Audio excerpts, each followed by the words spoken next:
And Team Rocket's mecha was also scorched by the intense temperature of the flash flame charge, which burned a layer of it. Crap! What kind of flame is this? Fireproof, right? That depends on what kind of fire. Awaken. Just when everyone thought they were winning and dropping their guard, the despicable Team Rocket actually took advantage of the fact that they didn't spare the mechanic to seize the Pokemon egg. What do you guys want? Old Spray panicked. Ask us what we want? If you're capable, you'll break the Pokemon egg as well? How despicable. To not even let go of the Pokemon egg. Cursing us? Can't hear you. Can't hear you. Team Rocket was smug. Although they wouldn't be able to get anything this time, with this egg they could at least get out in one piece. Noisy. Chapter 62, The Reliable Kabi Beast. The crowd looked over in response to the sound, and it was actually the Kabi Beast who had been woken up, his expression looking angry. Do you guys even let people sleep anymore? The Kabi Beast stared furiously at the flame-breathing dragon. Obviously he counted the flame-breathing dragon for being woken up. They seemed to have imploded. Good chance. Amato and Kozaburo planned to sit back and watch. Kabi Beast, this time is not the time to deal with your petty problems.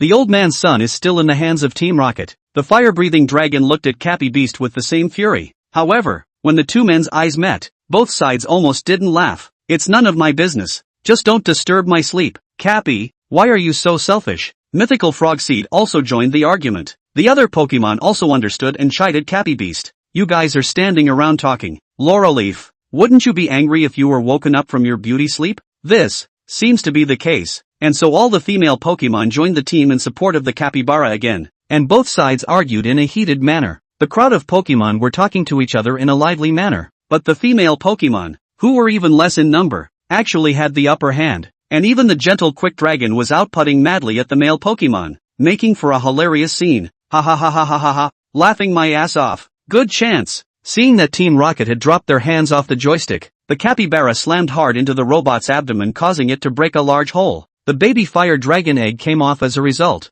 and the fire-breathing dragon caught his baby with a quick eye. Oops. Amato and Kozaburo knew they weren't going to end up well when they noticed the horrified eyes and smirking expressions of the crowd of Pokemon. Sure enough, jet flames, water guns and water cannons, destroying deathlight, sunlight flames, all kinds of big moves with various attributes came one after another, and even the most awesome robots couldn't stand up to them. What a nasty feeling. The Pokemon worked together and finally drove away Team Rocket. Cappy Beast, thanks to you this time. Thank you so much. The fire-breathing dragon couple hugged the egg and excitedly thanked Cappy Beast. Sister-in-law, this is too much. The Cappy Beast only replied to little Lisa and ignored the Spitfire dragons, looking for a place to sleep without looking back. Wait for me. Let's sleep together. The fire-breathing dragon was also sleepy. Get lost. Who will sleep with you? Ha ha ha ha ha ha ha ha ha. After being happy for a short while, everyone's thoughts returned to reality. Seeing this devastation in the backyard, how can we explain this to Dr. Oki? What the hell is going on? Returning home, Dr. Oki almost cried tears. He was still thinking of expanding into the Oki Nature Reserve, but it turned out that his home had been stolen. Dr. Oki had already applied for the funding for the Nature Reserve, and had recently been busy with all sorts of information research and preparations, so naturally the reconstruction of the backyard had fallen to Pokemon. Jenny Turtle had gathered his entire fire department together, and along with the other smaller Pokemon, they were transporting planks of wood to be used in the repair of the fence that had been damaged by Kentaro. This fire team of ours has become a TM construction team. Jeannie Turtle complained. So sorry about that, buddy, Kentaro said, embarrassed. Come on, I don't know you guys. It wasn't on purpose. So can you kowtow to me? Asterisk asterisk asterisk asterisk off. The medium-sized Pokemon were in charge of digging and planting grass as the fire-breathing dragons burned large swaths of grass. Round Land Shark, Rogue Crocodile, you guys go loosen the soil. Mythical Frogseed planted grass seedlings with a vine whip and commanded the Pokemon that could dig holes in the ground to go down and loosen the soil. That's fine. Brother, you're so smart. Can I help in any way?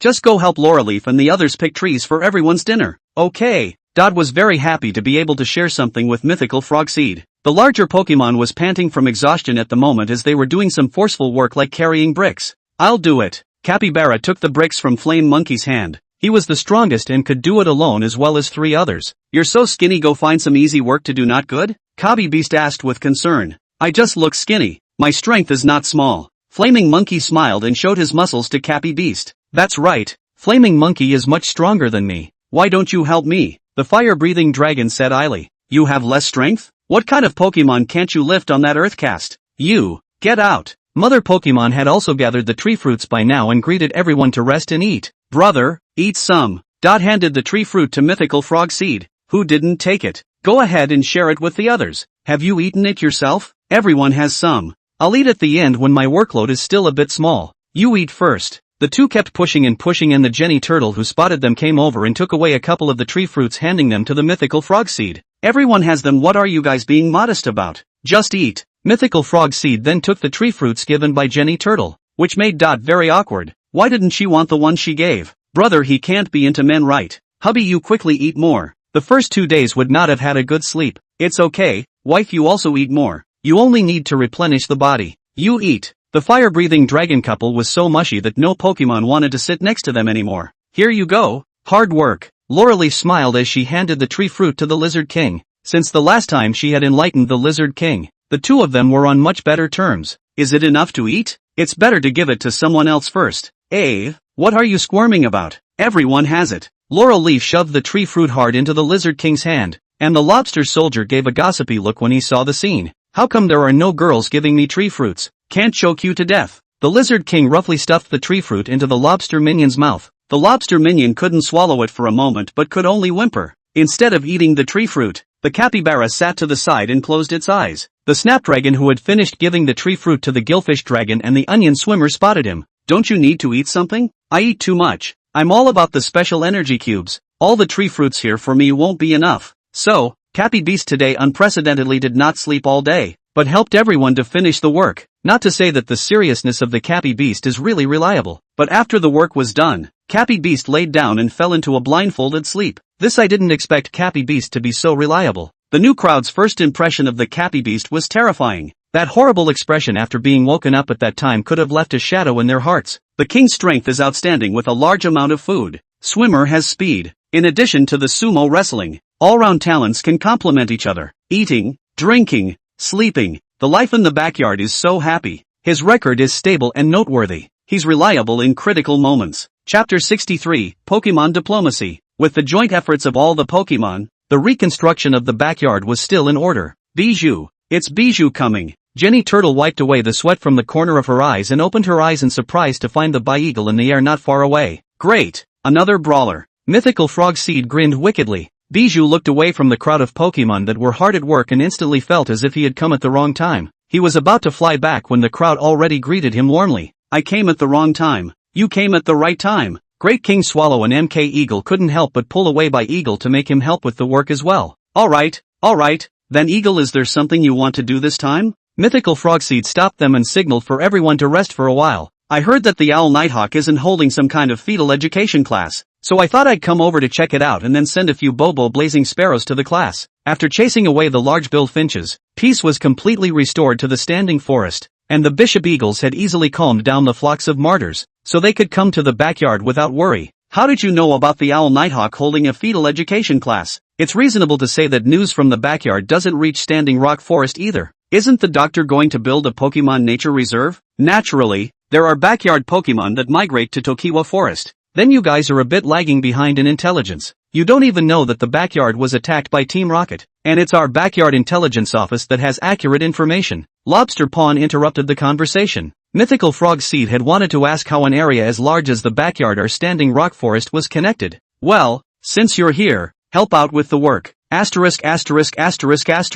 Still can't escape. Dr. Oki and Kotobuki were working hard at the Research Institute at the moment. Since they had the plan to build a nature reserve, the two of them had become busier and busier. Doctor, is it okay to leave all the reconstruction work to the Pokemon? Don't worry, they're very capable. The doctor's brow was furrowed at the moment. It was easy to come up with a plan, but there were too many things to consider when it came to implementing it. With so many small Pokemon areas from the Oki Institute to the middle of the Tokiwa Forest, how should they be connected into a large area? Would the wild Pokemon swarms be willing to trust them as humans? How to communicate with the wild Pokemon swarm? And where to move in more Pokemon populations without causing an invasion of organisms and increasing the population diversity of the Pokemon Nature Reserve? Dr. Oki's head was spinning from thinking about it, and there would only be more problems in implementing it. And Xiao Jian couldn't do much to help, so he could only be anxious. Xiao Ji and the others don't know how they're handling things at Silver Mountain. Speaking of Silver Mountain reminds me, if the ecological destruction of Silver Mountain is serious and the Banjira population really needs to be relocated,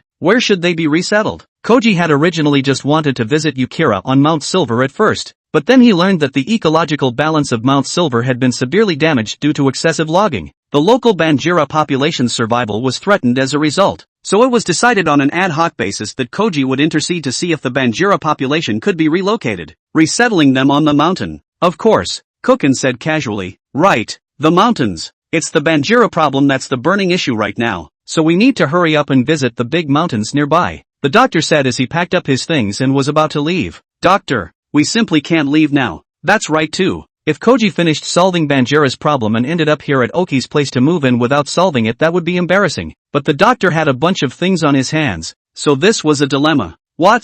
You said that Silver Mountain's Banjira population will soon migrate over. Where is the time for that? Lobster Pawn was like Stinky Mud poking around for recent news, and he was startled to hear this. It's not coming soon. It's very likely to come. After all, it's Koji who's running this. It seems like this nature reserve is a must. The doctor has made a lot of determination, but there are still a lot of problems that haven't been solved yet. Right now the doctor and Xiaojian simply can't get away either. I'll have to go discuss this with the boss and the others. After being discovered by the mythical frog seed last time, Lobster Pawn knew that relying on information for tree fruits was out of the question again, and he could ask Stinky Mud himself anyway. So he took the initiative to take on the job of gathering intelligence for everyone, so that he could at least get a good reputation, and he was really good at intelligence work. This is a lot going on lately. Mythical frog seed, who got the news, just made a light comment. After all, right now their main job was still to rebuild the backyard. Boss, everyone has worked hard today as well, so I think we can take a little break.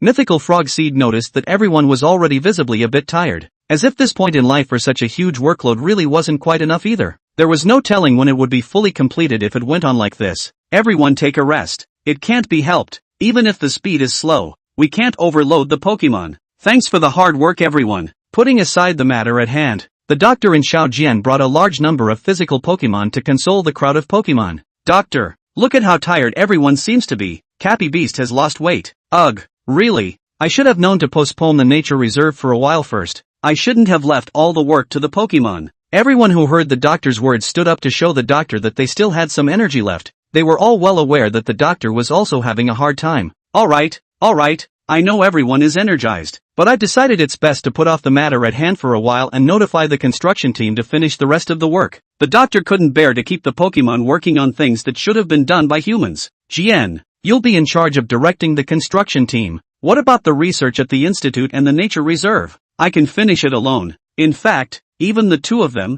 Xiao Ji and the doctor, couldn't finish all the work, but nowadays, they could only put the matter of the nature reserve on hold first. Everyone could see that the doctor was reluctant, and Mythical Frog Seed was eager to share some of the work for the doctor, when suddenly he thought of Lobster Pawn's information, and ran off to the wild Pokemon zone. What did he go for? Mythical Frog Seed? After a while, Mythical Frog Seed brought a couple of Puncture Kings to help dig holes in rocks. Didn't I say that I would get a construction team? Don't bother the Pandolin Kings. The doctor suddenly remembered that the first time Mythical Frog Seed had reconciled the conflict between the Water-type Pokemon and Grass-type Pokemon before was when it had enlisted the help of the Mountain Piercing King. At that time, Mythical Frog Seed had demonstrated strong diplomatic skills, and not only did he succeed in reconciling the conflict, but he also made the Pokemon here begin to believe in him. Mythical Frog Seed, do you mean you can go to the gathering place of wild Pokemon to negotiate? Mythical Frog Seed nodded to the doctor. Okay, let's get a Pokemon diplomacy going. The doctor brightened.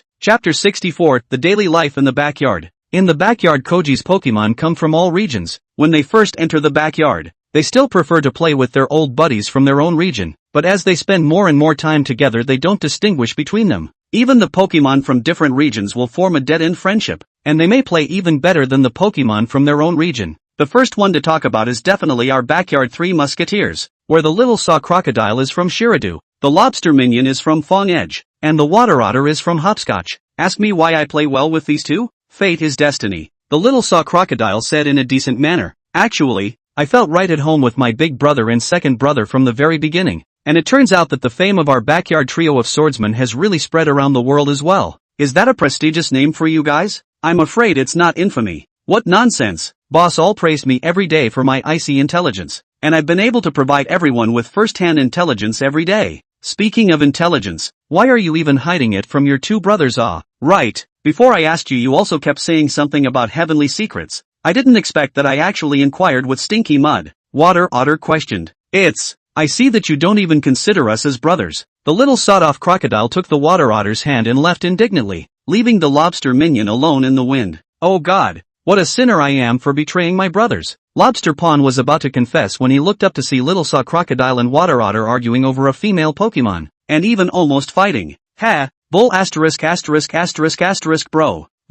Let's just go to the BFFs, who are also from several different regions. Hey, I recently heard about the Koga Ninja Frog's black history. Chrysalon spoke as if he had been given a treasure as he went from one to the other bear hugging his girlfriends. Geez, don't be mushy, just tell me. He is still croaking bubbling frogs with other people's fairy elf charming. Wrestling Eagle just told me that his look of nymphomania he can't forget it in his life. Haha, eyes are turning into peach hearts. Haha, I remembered. It's Xiao Zhi that, but I am not going to lose the famous scene, right huh? Laurel Leaf hilariously laughed. Yeah, laughed my ass off. It looks pretty cold. I didn't realize there was such a side to it. It's called just being sullen. Koga Ninja Frog, are you guys polite? I'm not talking until my lawyer gets here. Do I have any more gossip about the boss here? Do you want to hear it? Cinnamon Leaf looked at Dot wistfully. No way. My brother likes guys. What the hell? You're even more explosive with this one. Everyone got even more excited when they heard it was a guy. He gets all mushy with Jenny Turtle every day.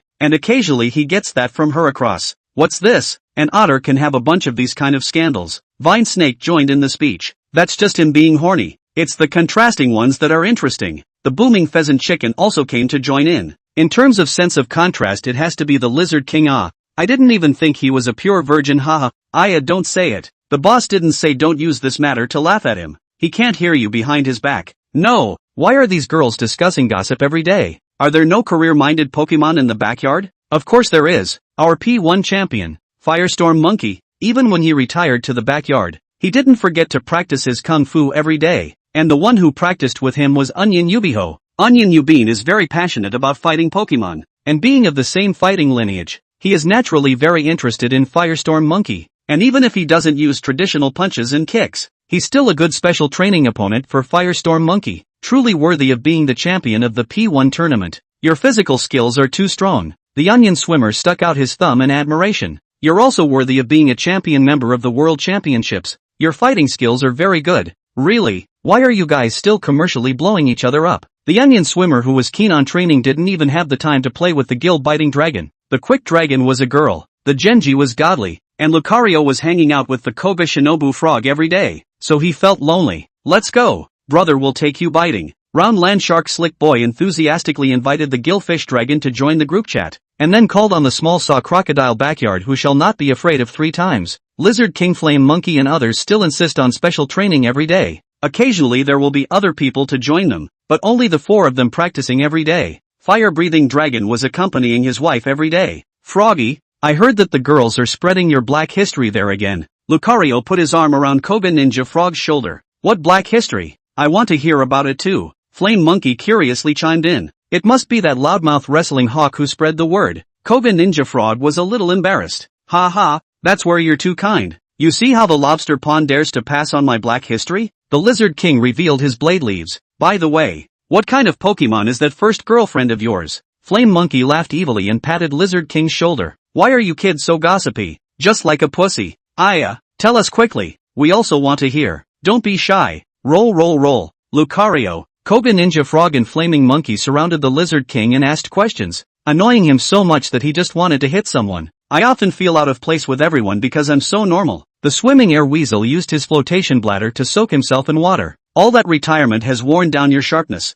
I've spent so much time in the backyard without you being able to enjoy it. The giant pincer crab jumped into the water with a splash, and the fire rock rats on the shore dodged around in fear. Crab, be careful. Splash me. That's right. Resting Well had to come and steal the place for me. Swimming Gas Weasel gave him a blank look. Hey, I feel bad for seeing you lying too comfortably. Not as comfortable as them. Following the direction Swimming Gas Weasel pointed, the Toadeye Turtle and the Coal Turtle chose a place where the sun was the most abundant to close their eyes. Not having a sense of existence is comfortable. No one to bother you. We both feel the same way. It's better for the 2 turtles to be open-minded. Next to the Toadeye Turtle and Coal Turtle were more blue toads and mantle rocks, who also joined the Lay Flat and Sunbathe lineup. Ha, I'm the fastest this time. The Great King Swallow, who was directly above the several people, turned back to fool around with the Mock Eagle and Scorpion King behind him. with an expression of having won the whole world. It's just a moment of good luck for you. I have an upset stomach today. The two were naturally unconvinced, finding all sorts of reasons to agree to a rematch with Great King Yin. I really envy their vigor. Cold Turtle looked up. Compared to that, we are too lazy. What are we? Look over there. Not far away. Cappy Beast was huffing and puffing. He had been sleeping for 3 days and 3 nights. The Pokemon in the backyard might come from different regions, and might have different personalities, but they formed a whole. In this whole, there are weak and dry small groups, but they don't engage in exclusion, don't hold discrimination. Every Pokemon lives together in a friendly way, because they all have a common master, Xiaoji. Chapter 65, The Martial Arts Competition. In order to realize Oki's plans for the Pokemon Nature Reserve, some of Koji's Pokemon are sent as diplomatic emissaries to various wild Pokemon gatherings to negotiate. Dr. Oki's envisioned nature reserve contains a variety of terrains including mountains, rivers, grasslands, depressions, and swamps. The mountains were the most pressing area in the plan as the local Banjira population was in dire need of relocation due to the geologic destruction of Mt. Silver. The mountains near Jinshin town were perfect for the survival of the Banjira. You two walk faster. The onion swimmer held up the onion and led the way. The gill ichthyosaur followed panting, while the small saw crocodile sitting on his head leisurely gazed at the beauty of the mountainous region. That's right, it was the two brothers, Gillfish Dragon and Onion Swimmer, who were sent to the mountains, and Little Saw Crocodile was hardwired to follow. Little Saw Crocodile, what did you have to come here for if you didn't follow Water Otter and Lobster Soldier and the others to stay in the backyard? Onion Swimmer felt that the two of him and Gillfish Dragon were enough. Little Saw Alligator couldn't help at all. No talking about my big brother. Gillfish Dragon snaps. Since when is he your big brother? You joined the Backyard Three Musketeers? What Backyard Three Musketeers? We're the Bite-Head Trio. It's just that the round land shark doesn't want to come. You're the one who's redundant. Gillfish Dragon squeezed him and said, get it, you two take your time to rub it in. The Onion Swimmer didn't bother talking to them much longer, and sped up his rush. The Gillfish Dragon struggling to keep up with the Little Saw Crocodile. There doesn't seem to be much Pokemon here. The Little Saw Crocodile, who was high up in the sky, looked into the distance and realized that the place was actually empty. There are naturally less Pokemon in the mountains. Let's take a look further up the mountain, Onion Swimmer said as he was about to climb the mountain. Gillfish Dragon was obviously unwilling to go up. Little Saw Crocodile saw this and jumped off his head. If only the Onion Swimmer could fly. Sekido's Onion Duck can fly. The Little Saw Crocodile spat. Onion Swimmer waved his big robust onion to gain more power. You have to lose something insignificant. The trio fought their way up the hill, and in the few flat areas, they finally saw a few small-fisted stone-wearing kings and such. Let's go ask about this place. The Onion Swimmer was just about to go up to ask, but the Gillfish Dragon beat him to it. Hello, may I ask what the main Pokemon species here are? Monsters. Monsters? Where are their monsters? The small fist stone that was asked was scared out of its wits at the sight of the Gillfish Dragon, and the scream scared the other Pokemon in the vicinity into noticing the Gillfish Dragon as well, and the crowd fled. Gillfish Dragon, still not sure of the situation, puts on his battle guard to deal with the monster. Onion Wanderer came up and patted him. Brother, you shouldn't come out to scare people with your face. You mean the monster they're talking about is me? Obviously. Hearing this, Gillfish Dragon was deeply shocked. This can't be blamed on Little Fist Stone and the others. After all, there are no such Pokemon in the Sekido region, and when they see a picture of Gillfish Dragon, they would have to think that he's a synthesized one. Don't listen to them. How could there be a monster as handsome as Gillfish Dragon? The Little Saw Crocodile came over to comfort. So what now? The trio who had no choice but to go down the other side of the mountain again. Well, at least they had to find the gathering place of the wild Pokemon. Ah, exhausted. No more walking. Halfway down the mountain, the Gillfish Dragon and the small saw crocodile were discouraged. Having come halfway down the mountain without doing anything but walking. This mountain is the first step of the doctor's plan. He gave us such an important thing. Are we going to let him down? And did not say not to do. Rest. There's Yukira on Silver Mountain who used to travel with Koji. If he pulls it off and we fall off the wagon here, do you think he'll be disappointed? The Onion Swimmer mentioned Koji before the small saw crocodile and Gill Ichthyosaur insisted on getting up and hurrying. I think I heard water. The wild Pokemon might be there. Although rock and ground type Pokemon were afraid of water. Water was the source of survival for living creatures, and wild Pokemon would definitely live according to water. The three rushed towards the direction of the sound of water, and sure enough, there was a mountain spring near which a large number of Pokemon had gathered. It seems like some kind of event is being held. The Little Saw Crocodile hopped over to the pile of Pokemon, and although they couldn't squeeze in, they seemed to be crowding around something, and it must have just started, or we couldn't have just heard the water. We can't see what they're at even if we can't squeeze in. The gillfish dragon finished speaking and realized that both the onion swimmer and the small saw crocodile were staring at him, instantly understanding what the duo meant. Is that really necessary? Who made you taller? Reluctantly, the gillfish dragon had to allow the onion swimmer to stand on his head, and the onion swimmer then raised the onion for the little saw crocodile to pick at. See? The gill ichthyosaur began to shake. Don't worry, it looks like it's in the ring. Wow, that's a great little punching stone. A fight. Onion swimmer heard that there was a fight, excitedly jumped on gillfish dragon's head. This jump threw the little saw crocodile straight out, and gillfish dragon couldn't hold on to the fall. All three of them fell on their asses. What the hell? The small saw crocodile was furious. We're new here, so of course we're meeting friends with martial arts. It's better to figure out the situation first. Little saw crocodile and gillfish dragon were rarely calm, but they couldn't stop onion swimmer anymore. I don't care about you guys. I can go. The onion swimmer jumped forward from the heads of the spectator Pokemon, moving with great agility. The small fist stone that took a bang was very excited and called out to the stage, "Who dares to fight me? I dare." The onion swimmer descended from the sky and landed firmly in the ring. The Numako king, who was seated on the judge's table, was captivated by him. "Princess, I don't think I've seen this Pokemon before." Next to her, Oroxen whispered to her, "Maybe it's from somewhere else. We don't have a rule against outsiders." Between the conversations, Onion Yubari was already at war with the small fist stone. The World Championship champion member of Onion Yubari couldn't have been more relaxed against a small fist stone. With his power collected, the small fist stone was knocked out of the ring in 3 rounds. Yes, seeing Yubo standing up and applauding, the crowd of Pokemon onlookers applauded Onion Yubihimo, which encouraged Onion Yubihimo to keep waving his large onion around the ring. Next, the onion swimmer defeated a succession of challenges, including the big rock snake and the king of the mountain wearer. By the time Little Saw Crocodile and Gillfish Dragon squeezed their way to the front, Onion Swimmer had won 10 in a row. Who else? Asterisk asterisk asterisk asterisk. Let this kid load up. The Gillfish Dragon was so disdainful that it almost went up to challenge. That Swamp King is so beautiful. The Little Saw Crocodile noticed the Swamp King at the judge's table with a glance, his mouth watering. Guild Ichthyosaurus. If there's no challenge, the winner of this bout is this Pokemon that looks like an onion duck. Big Steel Snake. Sitting in the center of the judge's table, announced. What the hell? A tournament? Chapter 66 Chivalry. The onion traveling soldier didn't think that he had somehow participated in a martial arts competition. There's a good show to watch. The Gillfish Dragon watched the fun. Wait a minute. Everyone, isn't there anyone who wants to come and challenge again? Onion Swimmer regretted it, thinking of another opponent to lose to him on purpose. But he had just abused all the experts here. Who would dare to come? Young warrior, according to the rules, you have won and can marry our Princess Marsh King. The Swamp King stood up and gestured to the onion swimmer, and even put on a bow, which attracted the Little Saw Crocodile even more.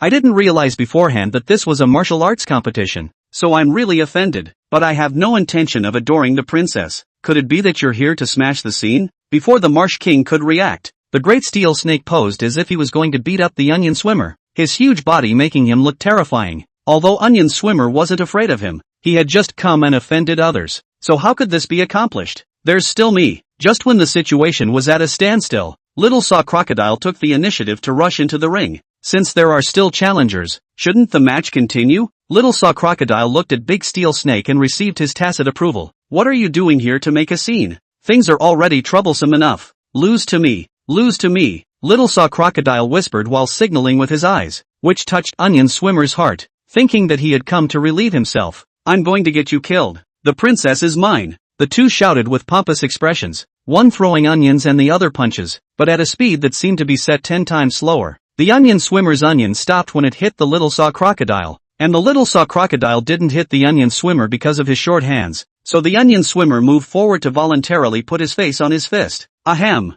The Little Saw Crocodile signaled that it was time for Onion Swimmer to play dead, so Onion Swimmer exaggeratedly spun around 10 times before getting down. Humph! Nothing more than that. Little Saw Crocodile clasped his hands to his chest. You're so powerful. Warrior, I'm no match for you at all. Onion Wanderer pretended to raise his head with difficulty, and the two of them looked at each other with inexplicable smiles, thinking that they had acted seamlessly. These two idiots. The Gillfish Dragon off stage gritted his teeth and covered his face, afraid that others would know they were together. The audience under the stage had black lines on their faces, feeling that their intelligence had been greatly insulted. Princess Marsh King even had a red piece and a green piece on her face. Her expression was very wonderful, unable to imagine that her martial arts match would actually turn out like this. The Great Steel Snake was ready to beat these two people to finish but was stopped by Wu Bo, who stood up with a cold face. although the winner has already been decided. But if you want to marry me you have to wait until you beat me. With that, King Numa jumped into the ring and with a shot of unadulterated personal emotion flushed the onion swimmer playing dead off the stage. The loser has no business staying in the ring, the Swamp King said coldly,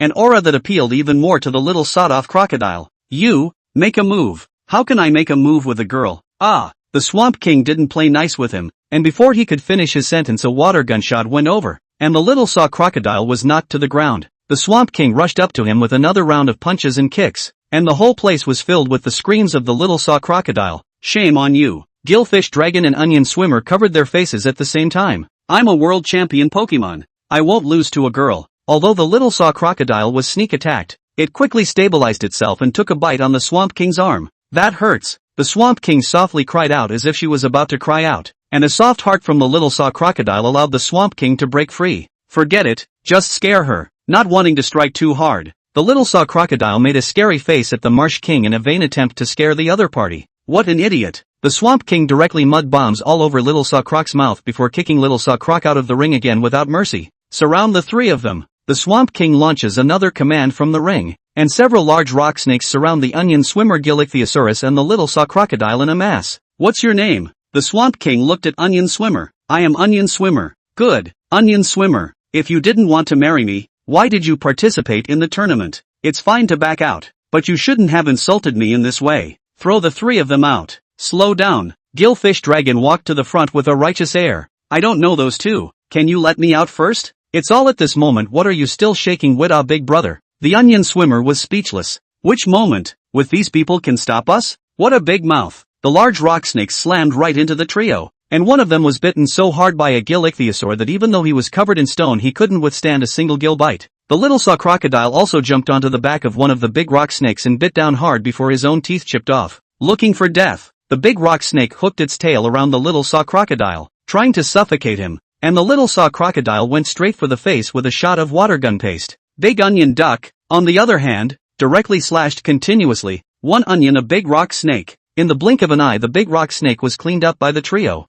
Who the hell are you guys? We're from the Uki Research Institute. It was fine if they didn't answer. As soon as they heard that they were human Pokemon, the wild Pokemon that had gathered around earlier surrounded them. Originally I thought you were here to smash the scene, but I didn't realize that you were actually human lackeys. Destroy them. The Great Steel Snake gave the order. The wild Pokemon swarmed over. The three of them were outnumbered even though they were exceptionally brave, and they were each pressed down by multiple Pokemon that couldn't get up. Say, who sent you guys? We don't have any malicious intent. We're just here to discuss building a Pokemon nature reserve with you. Joke. We don't need human protection at all. You guys are clearly here to invade. Invasion just comes with three people. Your brain is kicked by a donkey. The little saw crocodile was furious. All behind bars and still so arrogant. I think you guys are tired of living. The Great Steel Snake intended to take the little saw crocodile first, but did not intend to kill. Stop. The Onion Swimmer used the onion as a jumping pole, and with a fierce push against the ground he got out of his bindings.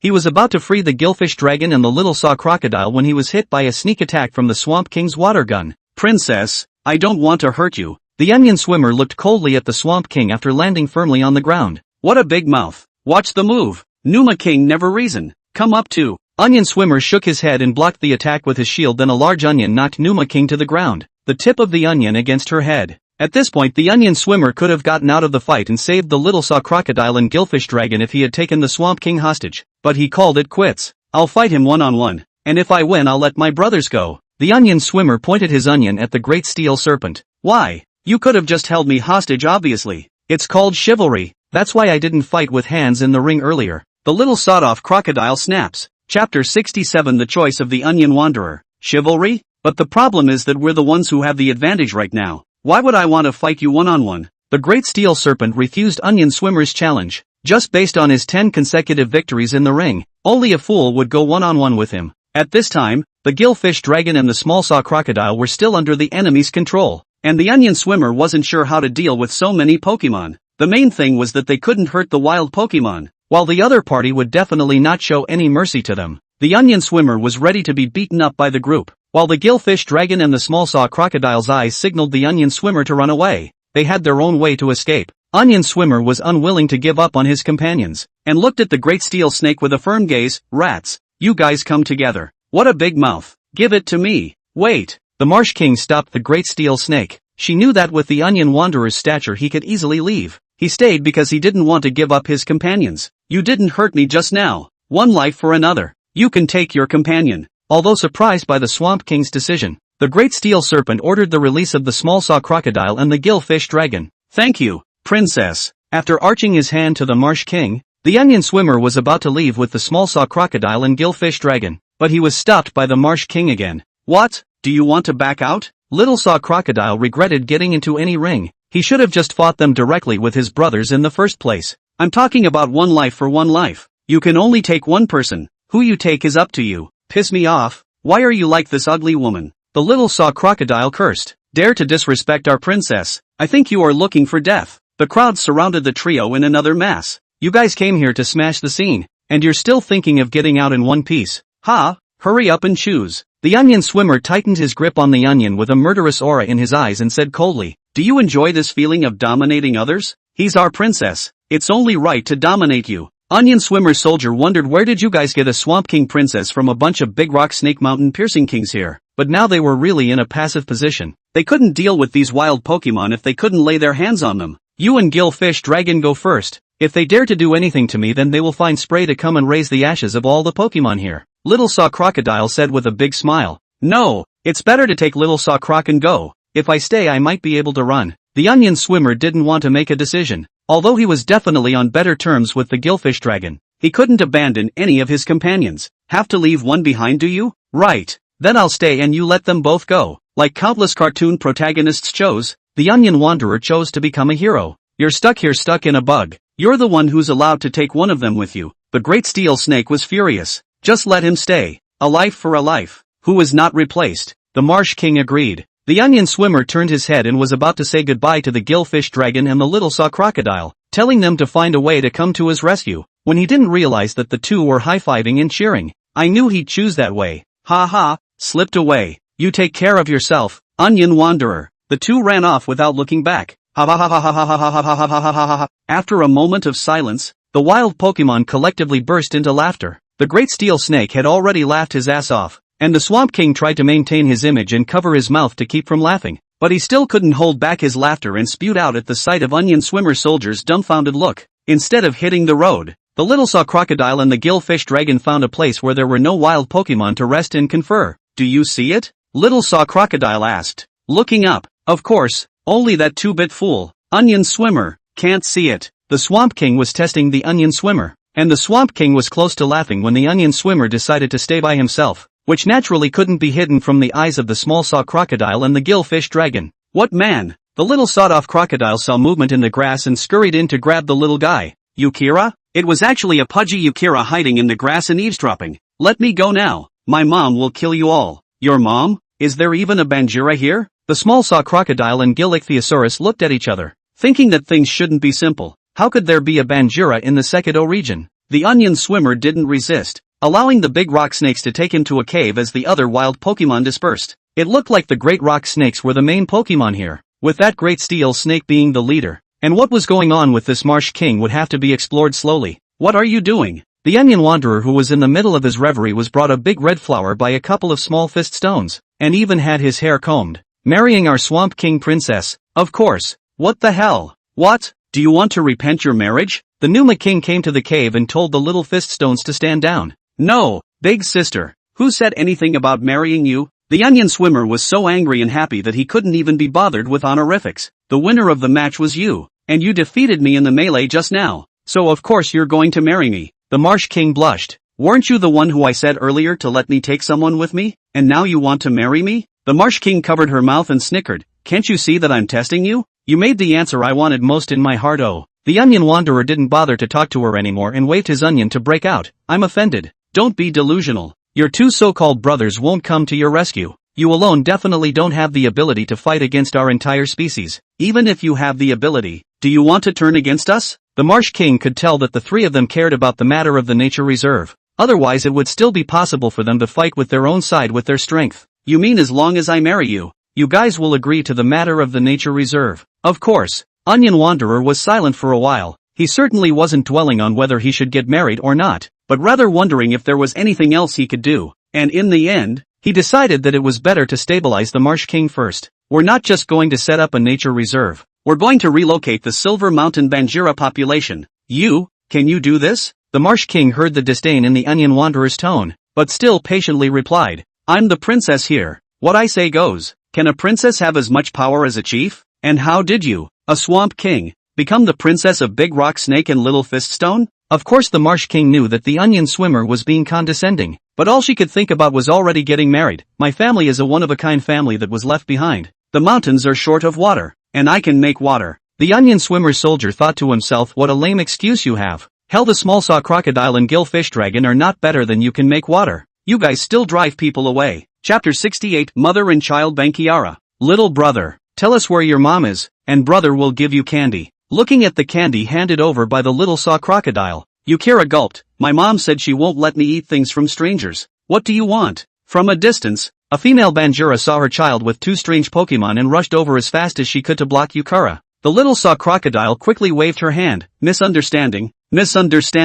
we don't mean any harm. Bankiara carefully sized up the duo. Who are you kidding? That quadruped behind you doesn't look like a good thing at first glance. The gillfish dragon was extremely hurt by these words, and could no longer care about the comfort of the small saw crocodile, and was gloomy alone. Don't go yet, or I'll be rude. Despite the stern tone, it was obvious that Bankiara's words were a bit understated. You guys aren't locals either, right? And by the looks of it you shouldn't be mixing well. The gillfish dragon's counterattack was not offensive in the slightest. You seek death. Banjira was about to make a move when she suddenly fell to the ground with a blackout, frightening the gillfish dragon without knowing what to do. Mom!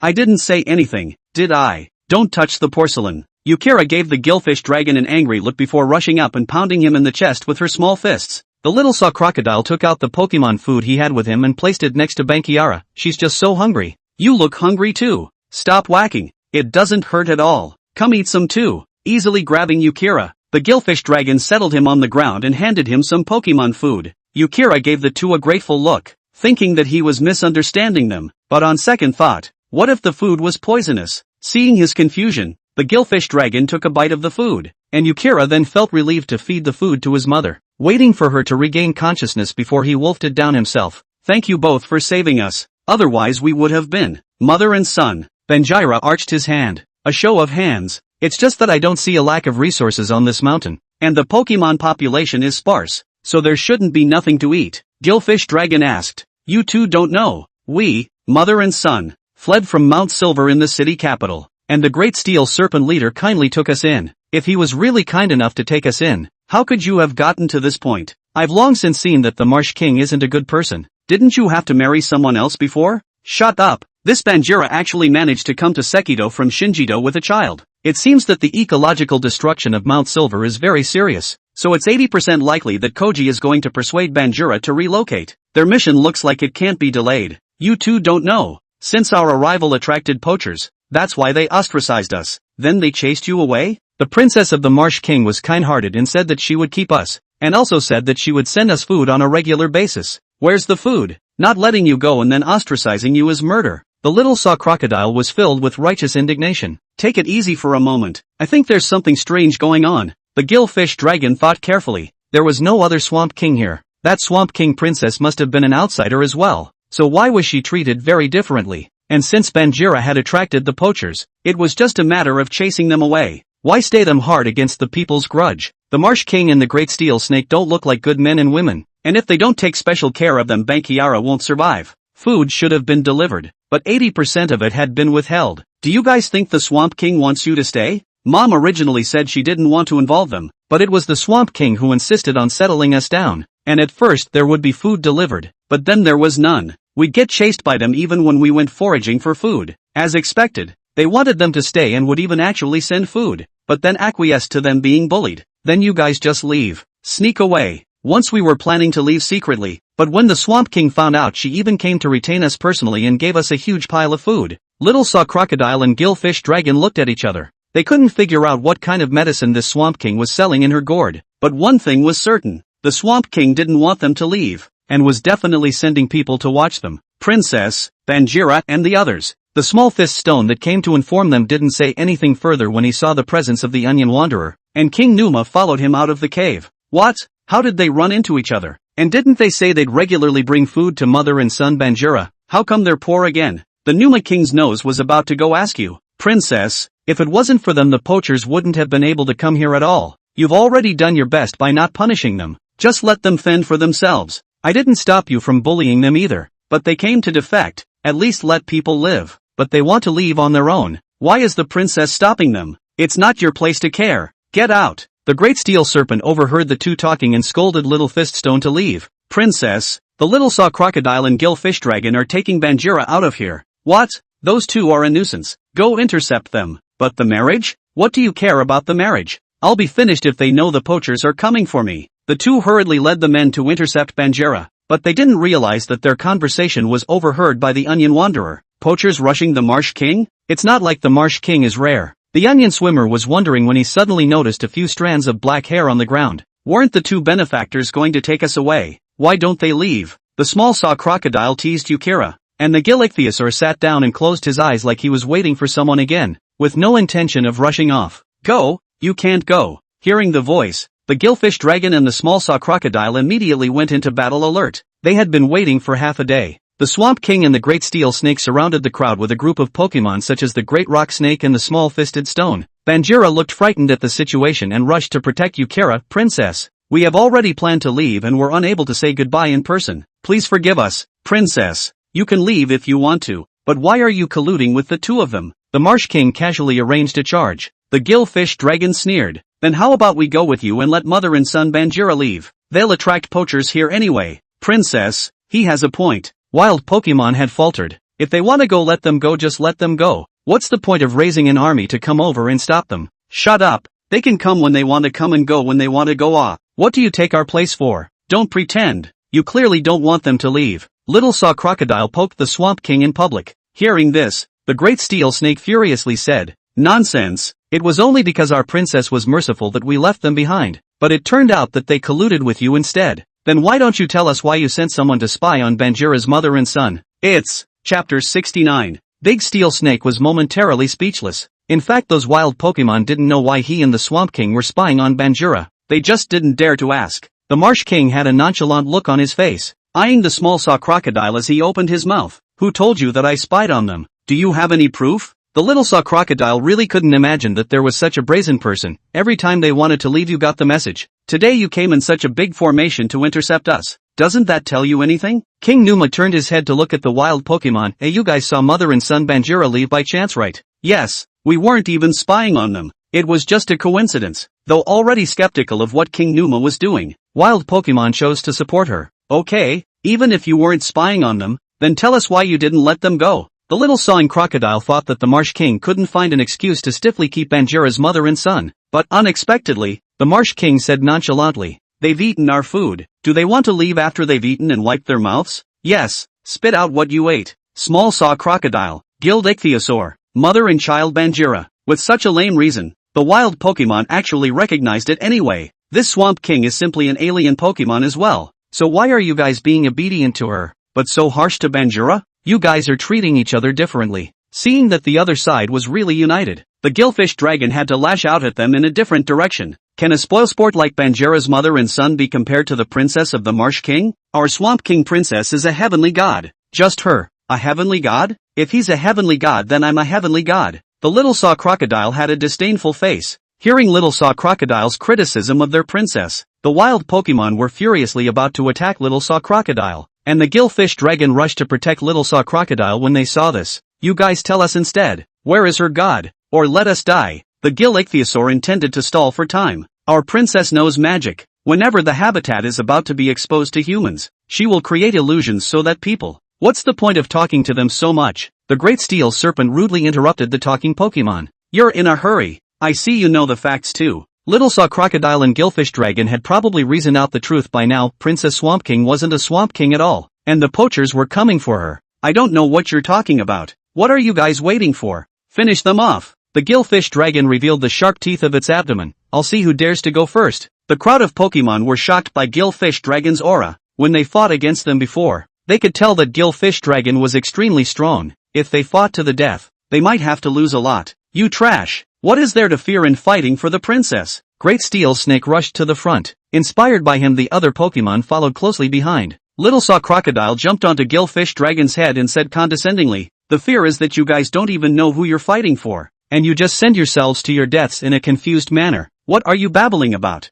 This so-called princess of the Marsh King in front of you, the reason why she wants to leave behind Banjira's mother and son is not because of how kind she is, but because she wants to cover up the truth." Princess Marsh King asked back nonchalantly, "What facts am I trying to cover up? The poachers are coming for you, and you're not even a Swamp King, you're some other Pokemon transformed." Ha ha ha ha ha ha ha ha ha ha ha ha. The wild Pokemon laughed out loud. There was no way they could believe this ridiculous claim, and they all thought the Little Saw Crocodile was out of his mind. Princess Swamp King also pretended to be crying and laughing. "And then tell me, what kind of Pokemon did I become? And what proof do you guys have?"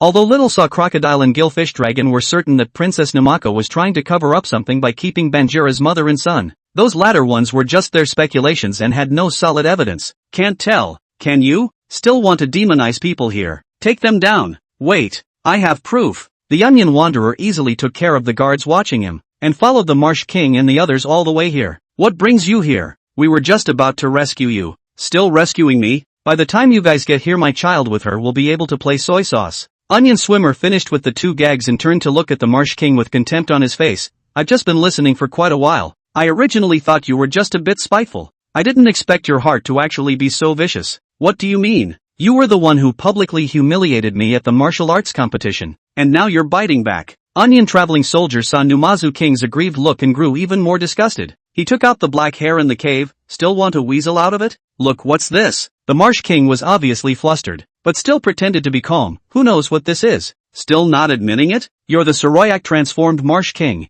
and these hairs are the proof." The Onion Swimmer was just speculating at first, but after eavesdropping on the reasoning of the Small Saw Crocodile and the Gillfish Dragon just now, everything came to light. What are you babbling about? Who knows where you got this hair from? You're making false accusations." The Great Steel Snake also panicked. It seemed that the trio's guess was correct. The Great Steel Snake also knew the truth, but why did he help hide it? Think about it, you guys. Why does she want to leave behind mother and son Banjira in the first place? And why did she send someone to watch to prevent them from leaving? You all know in your hearts if there was someone watching, and you never suspected it? Onion Wanderer's words finally shook the wild Pokemon. Although they didn't believe what the Little Saw Crocodile said before, they had to be skeptical with so many clues combined together. "You guys also said earlier that the Swamp King would help you deal with the poachers. Since there were poachers before the arrival of Mother Banjira, how did you conclude that the poachers were coming for Banjira, knowing that they were still doing a mental tangle?" Onion Wanderer made an addition to clear the suspicion of Mother Banjira first. There was a chance before, but it was only after the arrival of Mother and Child Banjira that the poachers started to appear in the channel. But that doesn't prove that Mother Banjira and her son were the target of the poachers. Then how do you prove that the princess of the Swamp King is a Zoroark? Based on those few hairs of unknown origin? The Great Steel Serpent and the Onion Swimmer debated. The Onion Swimmer unable to convince the other, and the wild Pokemon who had been skeptical favored the Numako King again. The Onion Swimmer soldier sighed and turned his head to look at Banjira. "Right, and Tooth will, right? Ah, would." Banjira wondered why the Onion Swimmer asked that. As we all know, the Swamp King is not afraid of electricity. If you can withstand the Thunderbolt Tooth, it means you are the Swamp King. Do you dare? Chapter 70, Compromise. "Why should I listen to you?" The Numako was visibly flustered, her voice even trembling a bit, which made everyone even more suspicious that there were no more wild Pokemon to speak for her. "See? You've lost trust. Banjira, leave her alone and bite her with your lightning teeth." The Little Saw Crocodile and Gil Ichthyosaur felt like a sure win. Banjira glanced at the Swamp King, suddenly unable to bear it in her heart. "Thank you all, but I don't think that's necessary anymore. All I ask is to let us mother and son go. Oh,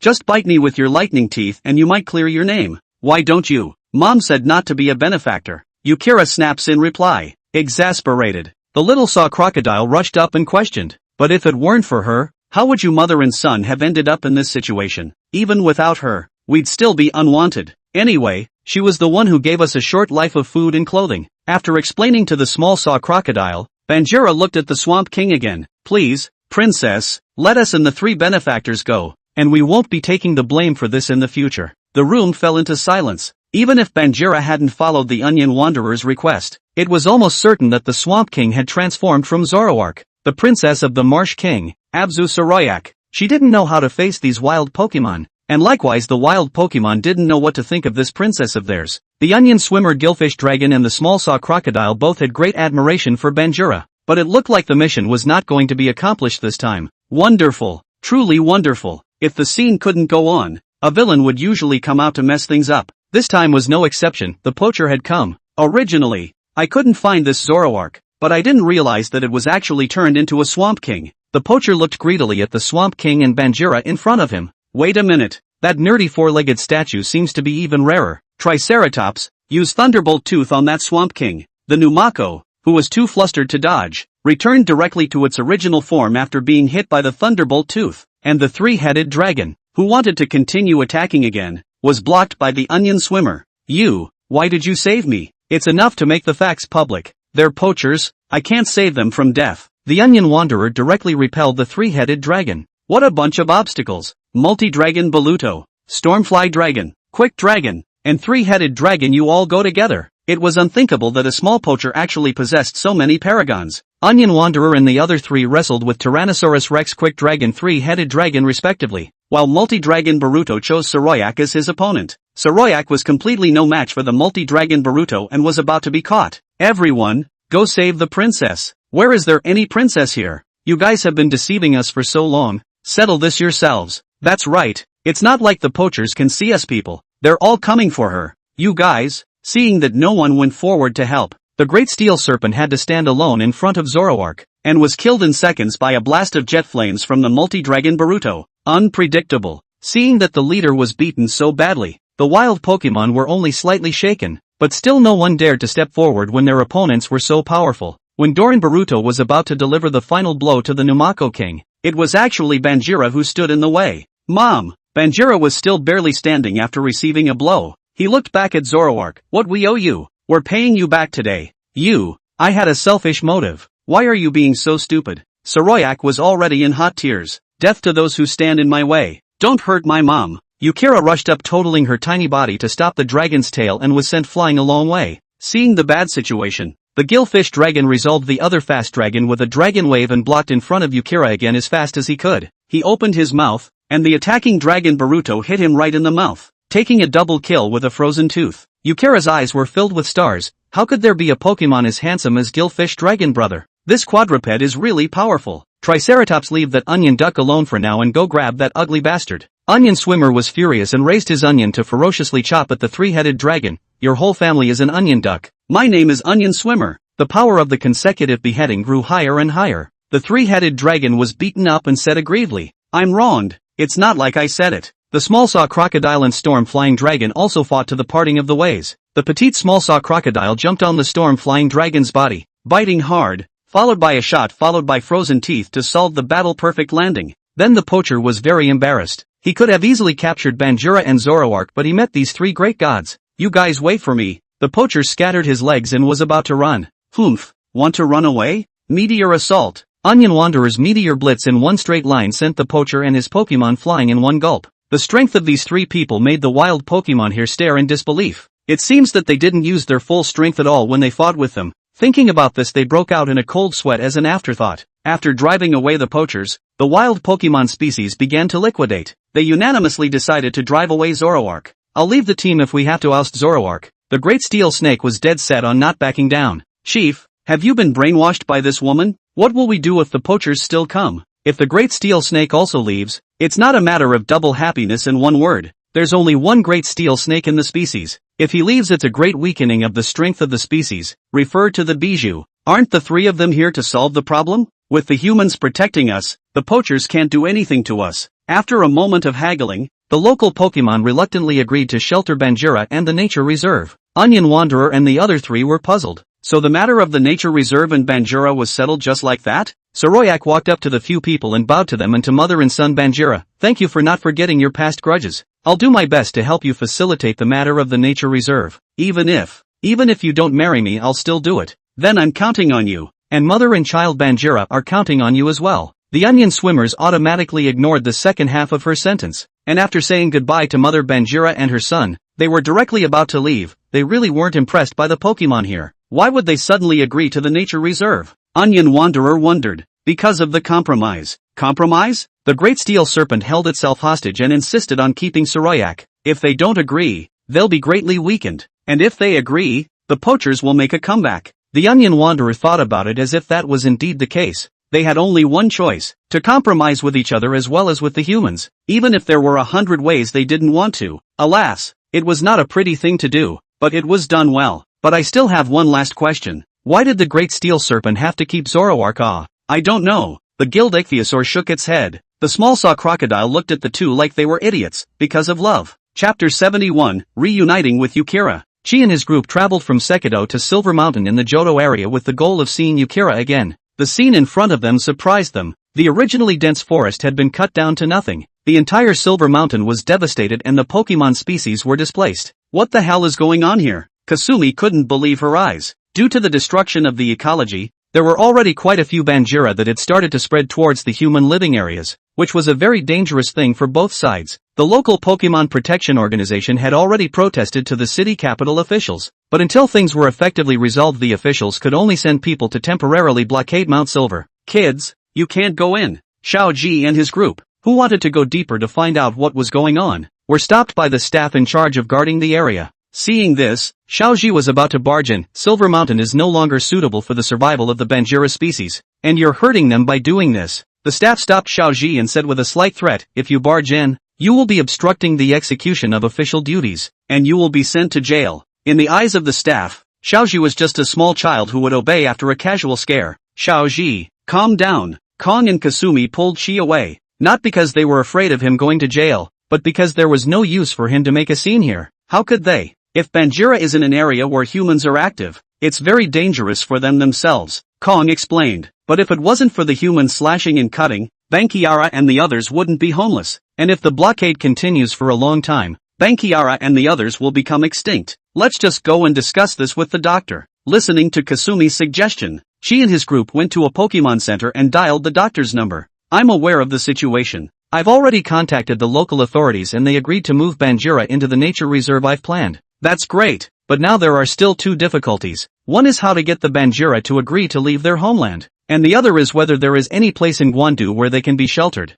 That's not so simple. We'll take care of Banjira's business, and you, doctor, will do the work of the local Pokemon, Koji said and hung up the phone in a hurry. Koji, how are we going to contact the authorities? Kong and Kasumi both complained that Koji was too quick-tempered. How were the three of them going to handle such a big deal when they had no family in Johto? Koji thought about it briefly. We could go to Wataru-san. Yeah, why didn't we think of that? After traveling for such a long time, Koji had accumulated quite a few contacts in addition to his own achievements. Everywhere he went, there were acquaintances with faces, so he didn't have to be so meticulous in considering the issue. Koji, how did you know I was dealing with this? Wataru, as a search officer and regional champion, he naturally came to investigate after such a big incident. It was tricky when he didn't expect Dr. Oki to provide him with a solution and send Chi as a strong helper. Mr. Wataru, quickly take us in to take a look. With Wataru leading the way, the trio easily went inside Silver Mountain. The staff member who had stopped Xiaoji earlier was instantly attentive when he learned that he was a world champion, and Xiaoji ignored him.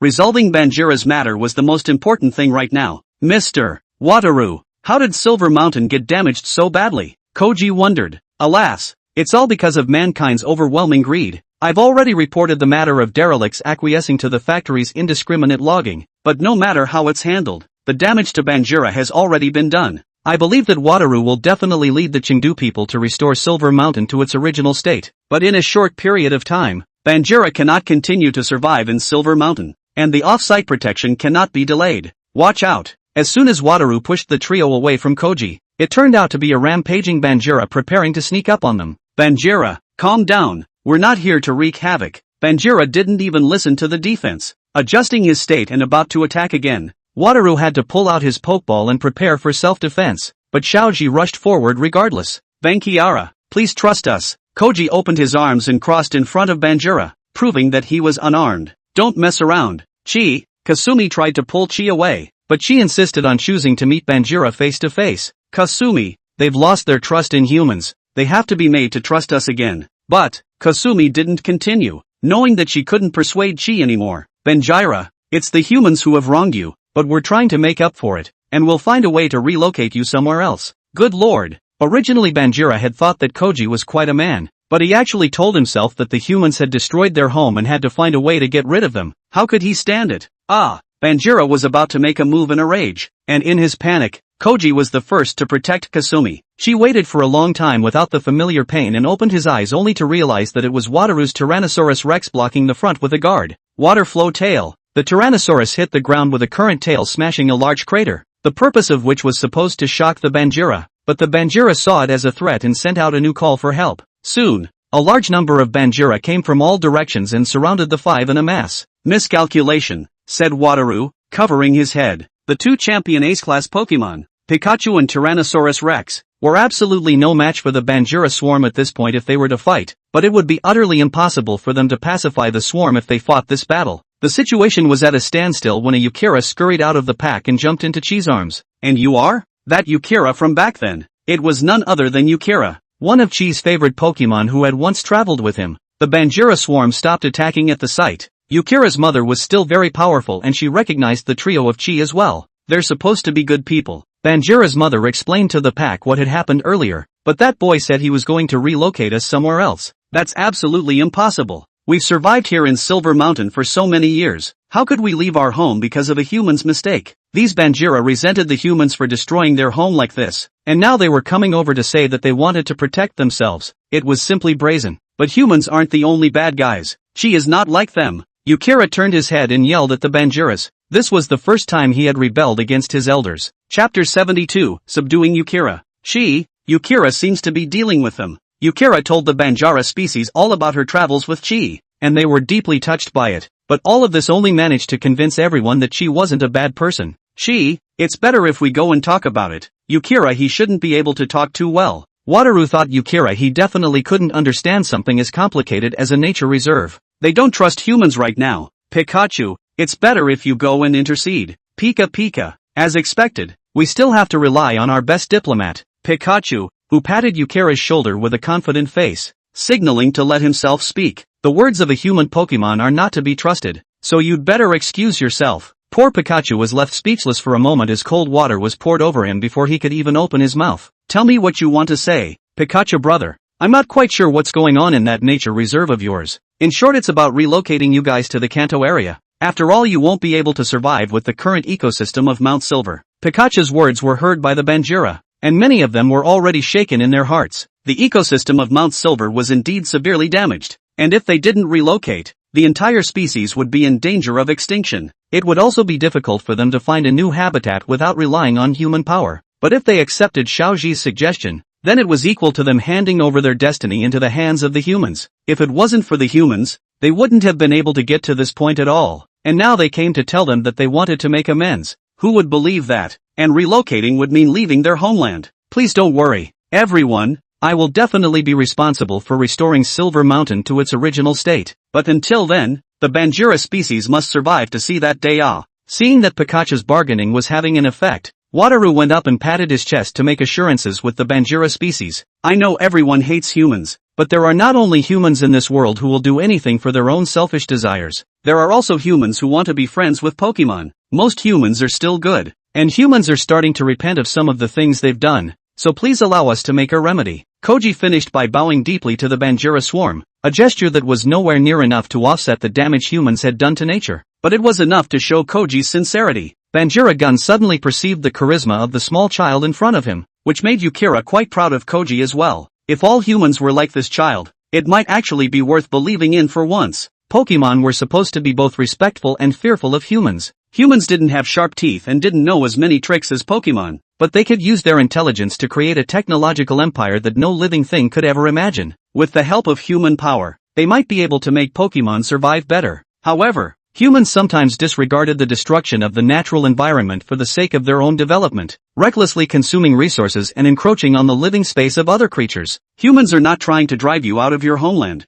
And easy land protection is also a favorable measure made by humans to protect the creatures. On a spiritual level, both Wataru and Koji had given enough reasons for Banjira to believe in. So Kuga decided to offer Banjira something practical to tell about the possibility of easy land protection. He told them that Easy Land Protection was a program to relocate Pokemon whose survival was seriously threatened and couldn't survive in their original habitats into other areas for special protection, and gave many concrete examples. In front of these iron-like facts, the Banjira breed finally relented and agreed to give it a try. But, has it been resolved at Dr. Oki's place? Kasumi remembered that they had agreed that both sides would solve the problem individually before implementing the artificial relocation. But while Chi's side was going so well, Dr. Oki's side wasn't necessarily successful. Ha ha, thanks to the onion swimmer gillfish dragon and the small saw crocodile, we engaged in a Pokemon diplomacy, and the problem of the mountains has been solved. Learning that the doctor's side was also going very well, so that everything was ready, it was just a matter of starting to implement the plan straight away.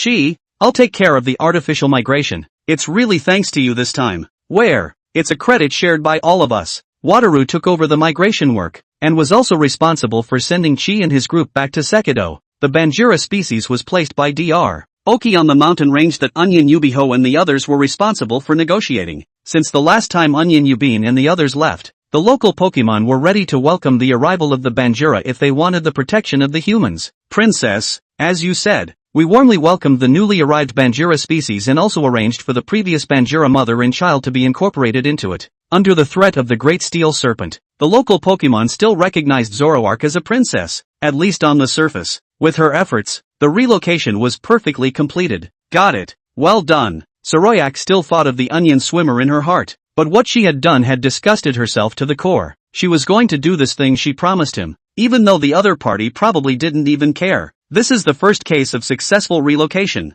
so it looks like Dr. Oki's plan for the reserve is very feasible. Watching the Banjira population deal amicably with the original Pokemon in the area, the three of them, Koji, were ecstatic, and thanks to the existence of the reserve, the humans would naturally send Junsa to take care of protecting the place without having to worry about poachers. Yukira, be good here. Koji looked at Yukira, who had been reunited after a long time, and had mixed feelings in his heart. In fact, he didn't think of taking him away. His mom is still here. How can he let them mother and son separated? Looking at Chi who was leaving, Bankiara was very upset, but he was equally upset to be separated from his mother. Go on, son. Mother Banjira squatted down and gently stroked his son. This boy is the one who will do great things. I am relieved that you are following him. Mom, it looks like we're just going to have to retire in another country for a short while. You can come visit us anytime you want. I just hope that I can still return home before I die, and it will be enough for you to be by my side then. I understand. Mom. Yukira pulled at the pants leg of Chi who was about to leave, as if she had something to say to him.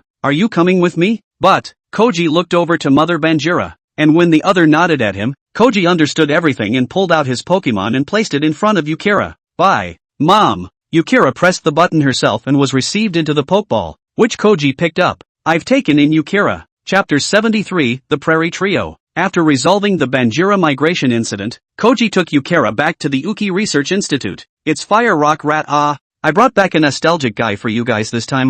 Koji was the first to see the Fire Rock Rat. He and Yukira were acquaintances. Koji immediately released Yukira to meet him. Seeing his acquaintance Yukira was much more active, happily playing with the Fire Rock Rat. Although the Fireball Rat had evolved, his character was not changed at all. Gently introducing Yukira to everyone. Strange, where's Laurel Leaf? Mentioning the Shiroto's Pokemon is naturally not without Tsukiyakari Leaf. It is reasonable to say that every time Xiaoxi comes back she will immediately come over to make out. This time she is actually nowhere to be seen. Kong and Kasumi suddenly also noticed that there were fewer of Chi's Pokemon in the Uki Research Institute. Seeing their confusion, the doctor hurriedly made an explanation. Didn't I say before that a Pokemon diplomacy was organized here? Sending some of Xiaoxi's Pokemon in groups to the wild Pokemon habitat to negotiate. It's also thanks to the gillfish dragon onion swimmer and the little saw crocodile that Banjira was able to move into the mountains this time. That's right, everyone is so awesome. Not realizing that his Pokemon had this ability, Koji felt very proud. This time Banjira can successfully migrate also has a lot of credit to you three. It really solved my urgent problem. Dr. Oki was also very grateful to Koji. Doctor, these are all things we should do. We didn't help much either. It's still the credit of Koji and Mr. Wataru. Everyone, don't be modest. Let me treat you all to dinner tonight. Good. This time when he revisited Sekido and Johto, Xiaoxi had first helped the Bardock population and then resolved the dispute in the Tokiwa forest as well as successfully relocating Banjira. The main thing was being able to return to himself with the previously released Pokemon. She thought that the doctor's plan for the nature reserve was really meaningful, and it was great that he and his Pokemon could do something about it. Encountering Pokemon, helping Pokemon, and becoming friends with Pokemon. It seemed that Koji had somewhat realized the true meaning of a Pokemon master. Does Koji have any plans for the future? The doctor interrupted Koji who was deep in thought. I don't know yet, but I'd like to go help more Pokemon, Koji said casually. That's what you and your Pokemon are doing right now, counting that they're almost all coming back. However, other than the first Onion Rangers group sent out, the other Pokemon sent out were still softening up with the local Pokemon at this point. Hey, you two walk slower. Cinnamon Leaf panted as she followed behind Koga Shinobi and Lizard King, slightly commanding the two of them to wait for themselves a little. The Lizard King pulled off the branch in his mouth and looked back at her. I told you a long time ago not to come along.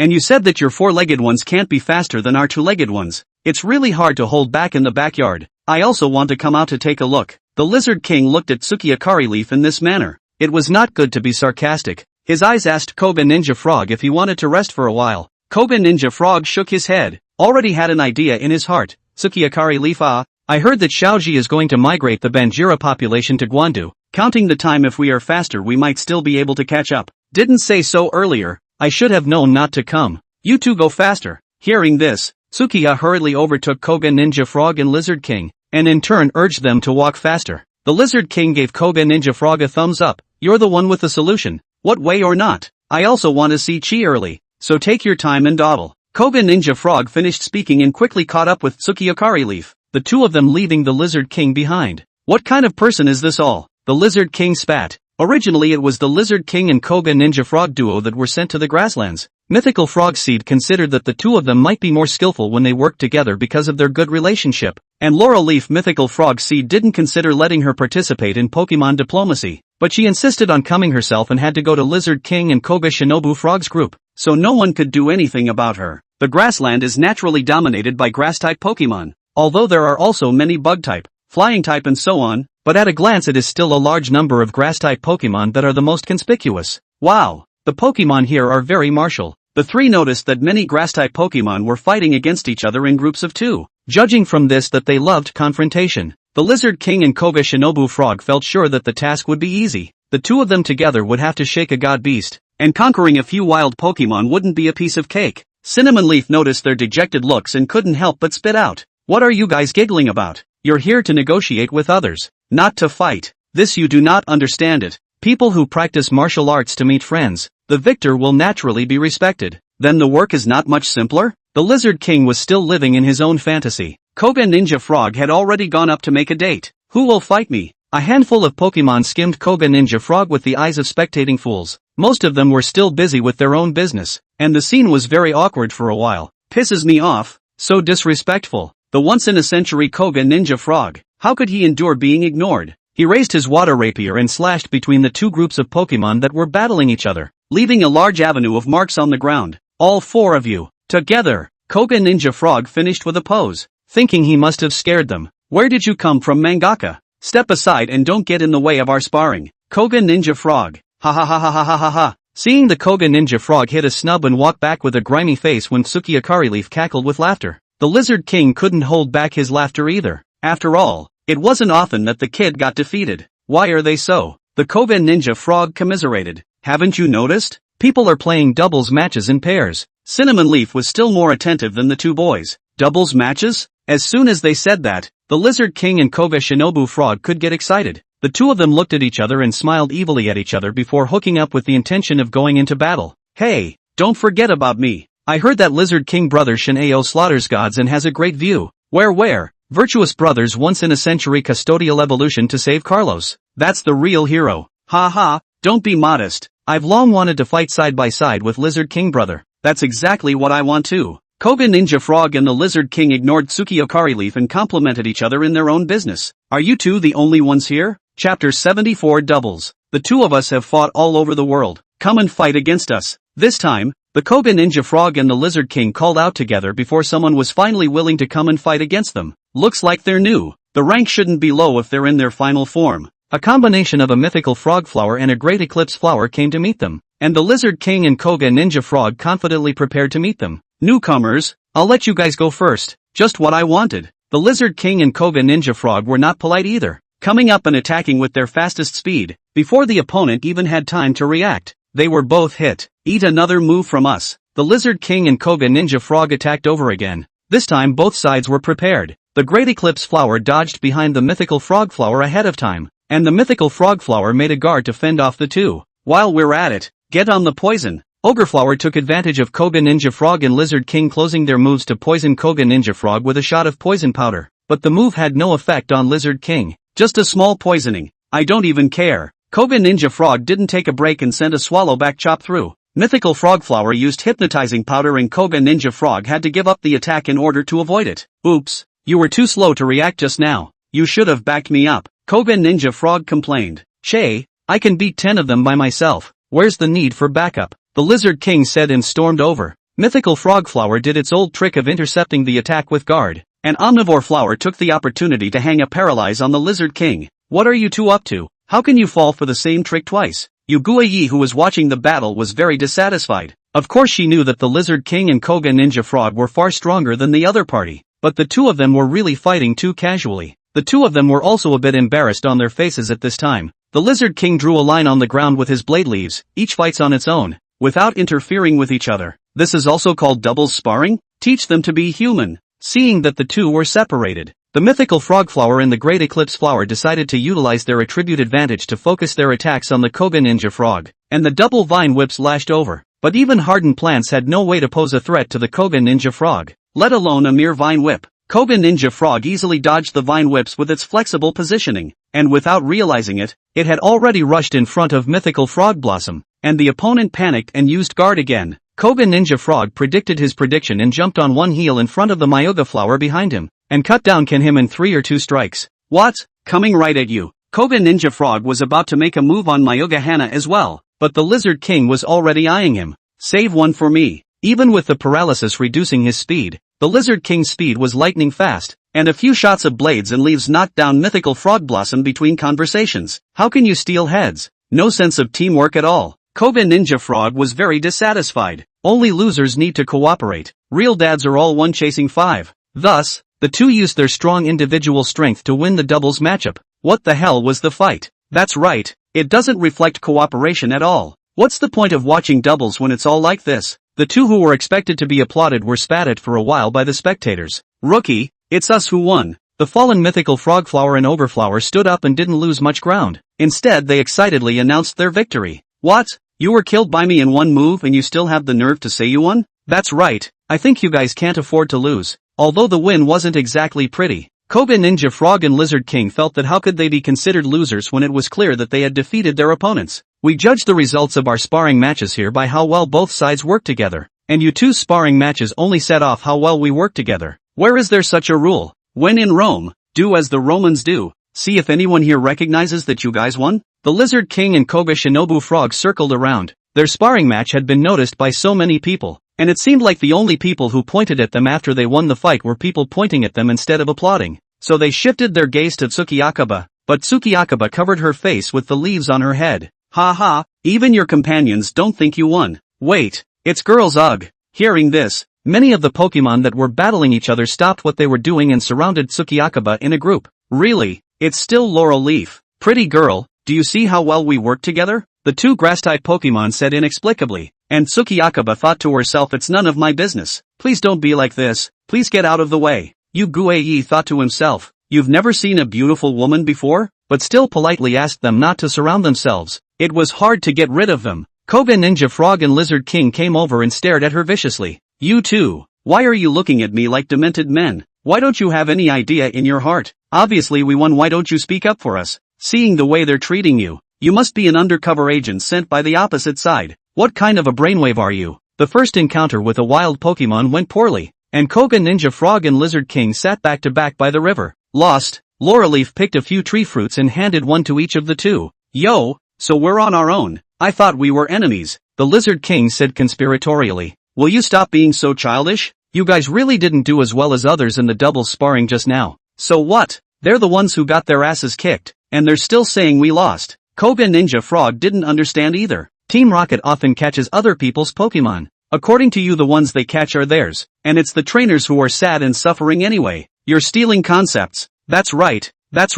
So how can that analogize us to Team Rocket? Laurel Leaf looked at their faces stifled red, couldn't help but want to laugh. This moment and so tacit understanding, why not use in the matchmaking? People, then is cooperation, you practice cooperation. It is hard not to want to admit defeat. Only when Yu Guiyi said this did the two people accept it, saying that they were going to go to special training. Eat first. Yuguei hard shoved the tree fruit to the two people, forcibly watched them eat and drink enough before bringing them to a clearing by the river. To practice tacit understanding, you can't do it in the usual way. Then what's not the usual way? The Lizard King and Koga Shinobu Frog thought to themselves, you're not talking nonsense. We don't see much tacit understanding even when we train together every day. Rock, paper, scissors. Cinnamon Leaf said with a smile. Rock, paper, scissors? You're playing us? If you reach a certain tacit understanding, you can guess the gesture the other side is going to make. Similarly, in a sparring match, if you guess each other's thoughts, won't you be able to cooperate better? This is called having a heart-to-heart. Chapter 75, Two Swords Together. Rock, paper, scissors, rock, paper, scissors, rock, paper, scissors. Listening to Tsukiha's advice, the Lizard King and Koga Ninja Frog played rock, paper, scissors, playing without any rules at first, and playing until both sides began to calculate each other,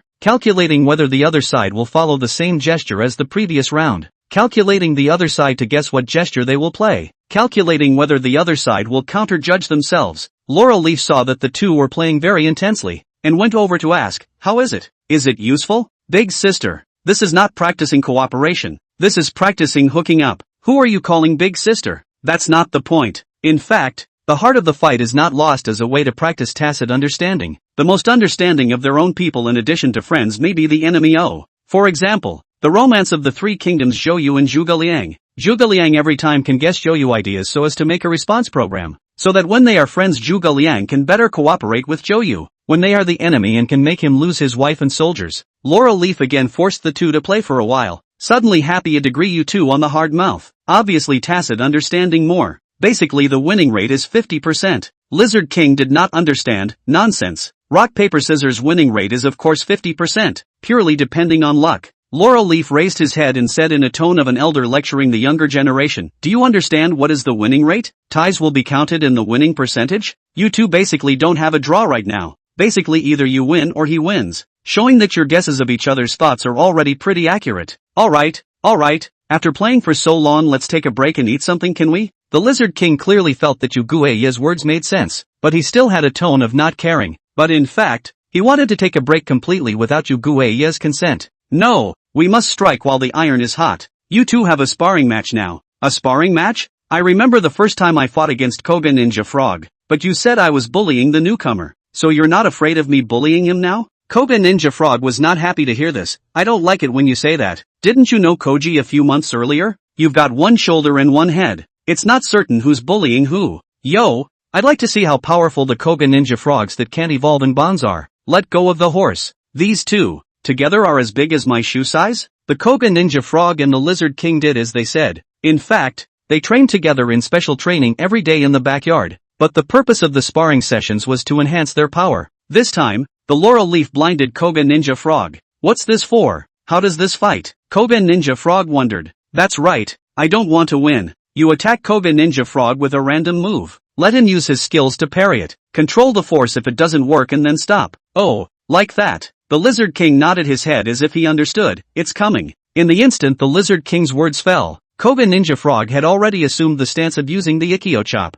blocking the blade with the Lizard King's lack of power. How did you know it was Blade Leaf? Just luck, right? When I was in special training in the past, your first move was your favorite to use the Blade Leaf. Only I hadn't been paying attention to it before. Lizard King, this time it's your turn to try. Dare you? Facing Laurel Leaf's slightly provocative tone, the Lizard King didn't hesitate to put on his eye patch. The wind and water have changed. It's your turn to get ready. Koga Ninja Frog signaled his attack, but paused before making his move. Just as the Lizard King pondered slightly and chose to dodge Koga Ninja Frog's Guriken chop with his shadow split. How did you guess right on this? His favorite skill is the water shuriken, but he's afraid that it's not a good retractable move that will hurt me, so he won't use it. Then why didn't I use swallow return? That's a sure hit. Shadow split can't dodge it. Because you hesitated. You don't need to hesitate to use swallow return. It's the most threatening move to me. You kid has to have 800 hard eyes. It seems that the Lizard King and Koga Shinobu Frog's long-term sparring practice is still useful. In fact, they themselves didn't even realize that they already know each other very well, and can even guess each other's move habits and small minds. But when double sparring they forgot to work together because they were only thinking about performing themselves. With the idea of training, it went much smoother.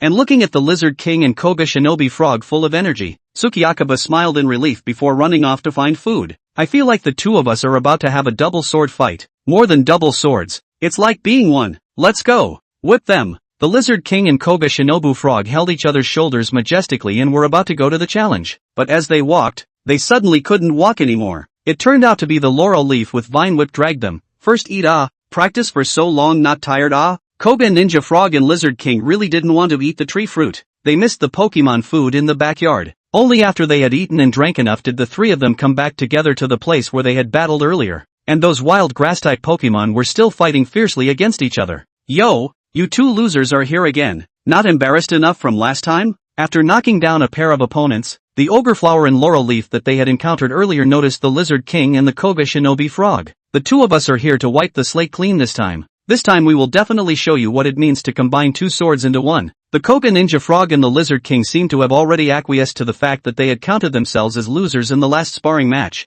I don't care to fight you guys. I don't have many points for winning. Although it was a wild Pokemon, the rules were quite detailed, and there were even rankings and points.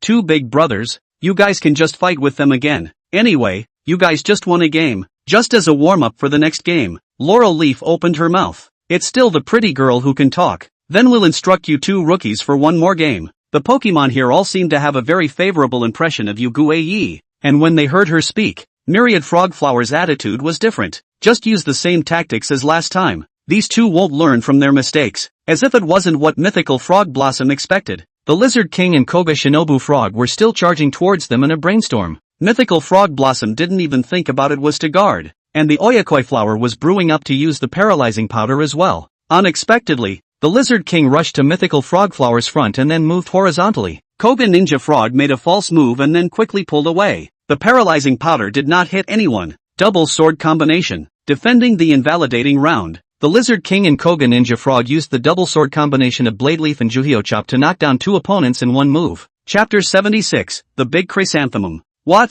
One move? The Mythical Frog Flower and the Ogre Flower were considered top experts here, and they were actually knocked out in one move? It could be seen that both Koga Ninja Frog and Lizard King were very strong during the first sparring match, but it hadn't occurred to me that they were actually strong to this extent. Simply terrifying as hell. Moreover, the tacit understanding between the two could actually be raised to such a degree in a short period of time, and it seemed that they could both guess each other's thoughts. Who else dares to fight with us? Us, by all rights. Seeing the powerful strength of the two, the wild Pokemon should have shied away from them, but they actually came forward to challenge them. Of course, the result was that all of them were beaten by Koga Shinobu Frog and Lizard King's double sword combination. In this way the duo of Lizard King and Koga Ninja Frog defeated all their opponents and came in first place in points.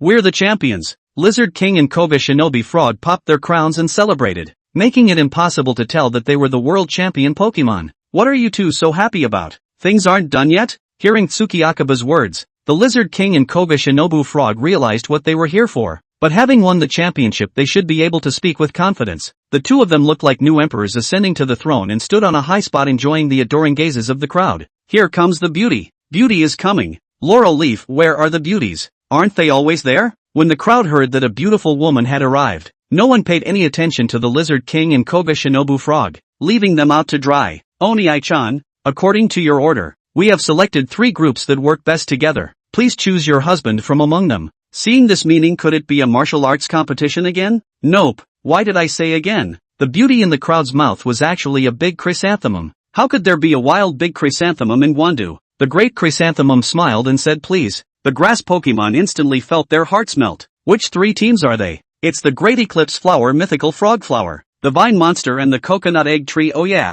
and that new group over there. The Great Eclipse Flower Koga Ninja Frog in the direction pointed by the Lizard King looked over and happened to lock eyes with the Lizard King, who instantly averted his gaze with a somewhat unnatural expression. What's going on here? Tsukiakaba inquired of the Pokemon next to him in disbelief. Why do you think wild male Pokemon are sparring? Is it for fun? It's for courtship. Of course. Courtship? Then why the doubles? It was all Miss Daisy's idea, saying she likes Pokemon with a sense of teamwork. Laurel Leaf. Actually, the 3 of them were wrong in that they shouldn't think of wild Pokemon with the mindset of a domesticated Pokemon. And now they were in the same situation as the onion swimmers. You two are new here, right? Do you like me too? Of course not. Koga Ninja Frog was about to say that I don't like you. I only like Koji, but was stopped by the other male Pokemon dreaming of killing themselves. The Lizard King didn't reply as if he hadn't heard. What are you up to? So you mean you're looking for 6 boyfriends? Laurelleaf disliked this so-called courtship and rushed up to question Daisy. Little sister, it's not like I'm forcing them, There's more than 6 that like me here.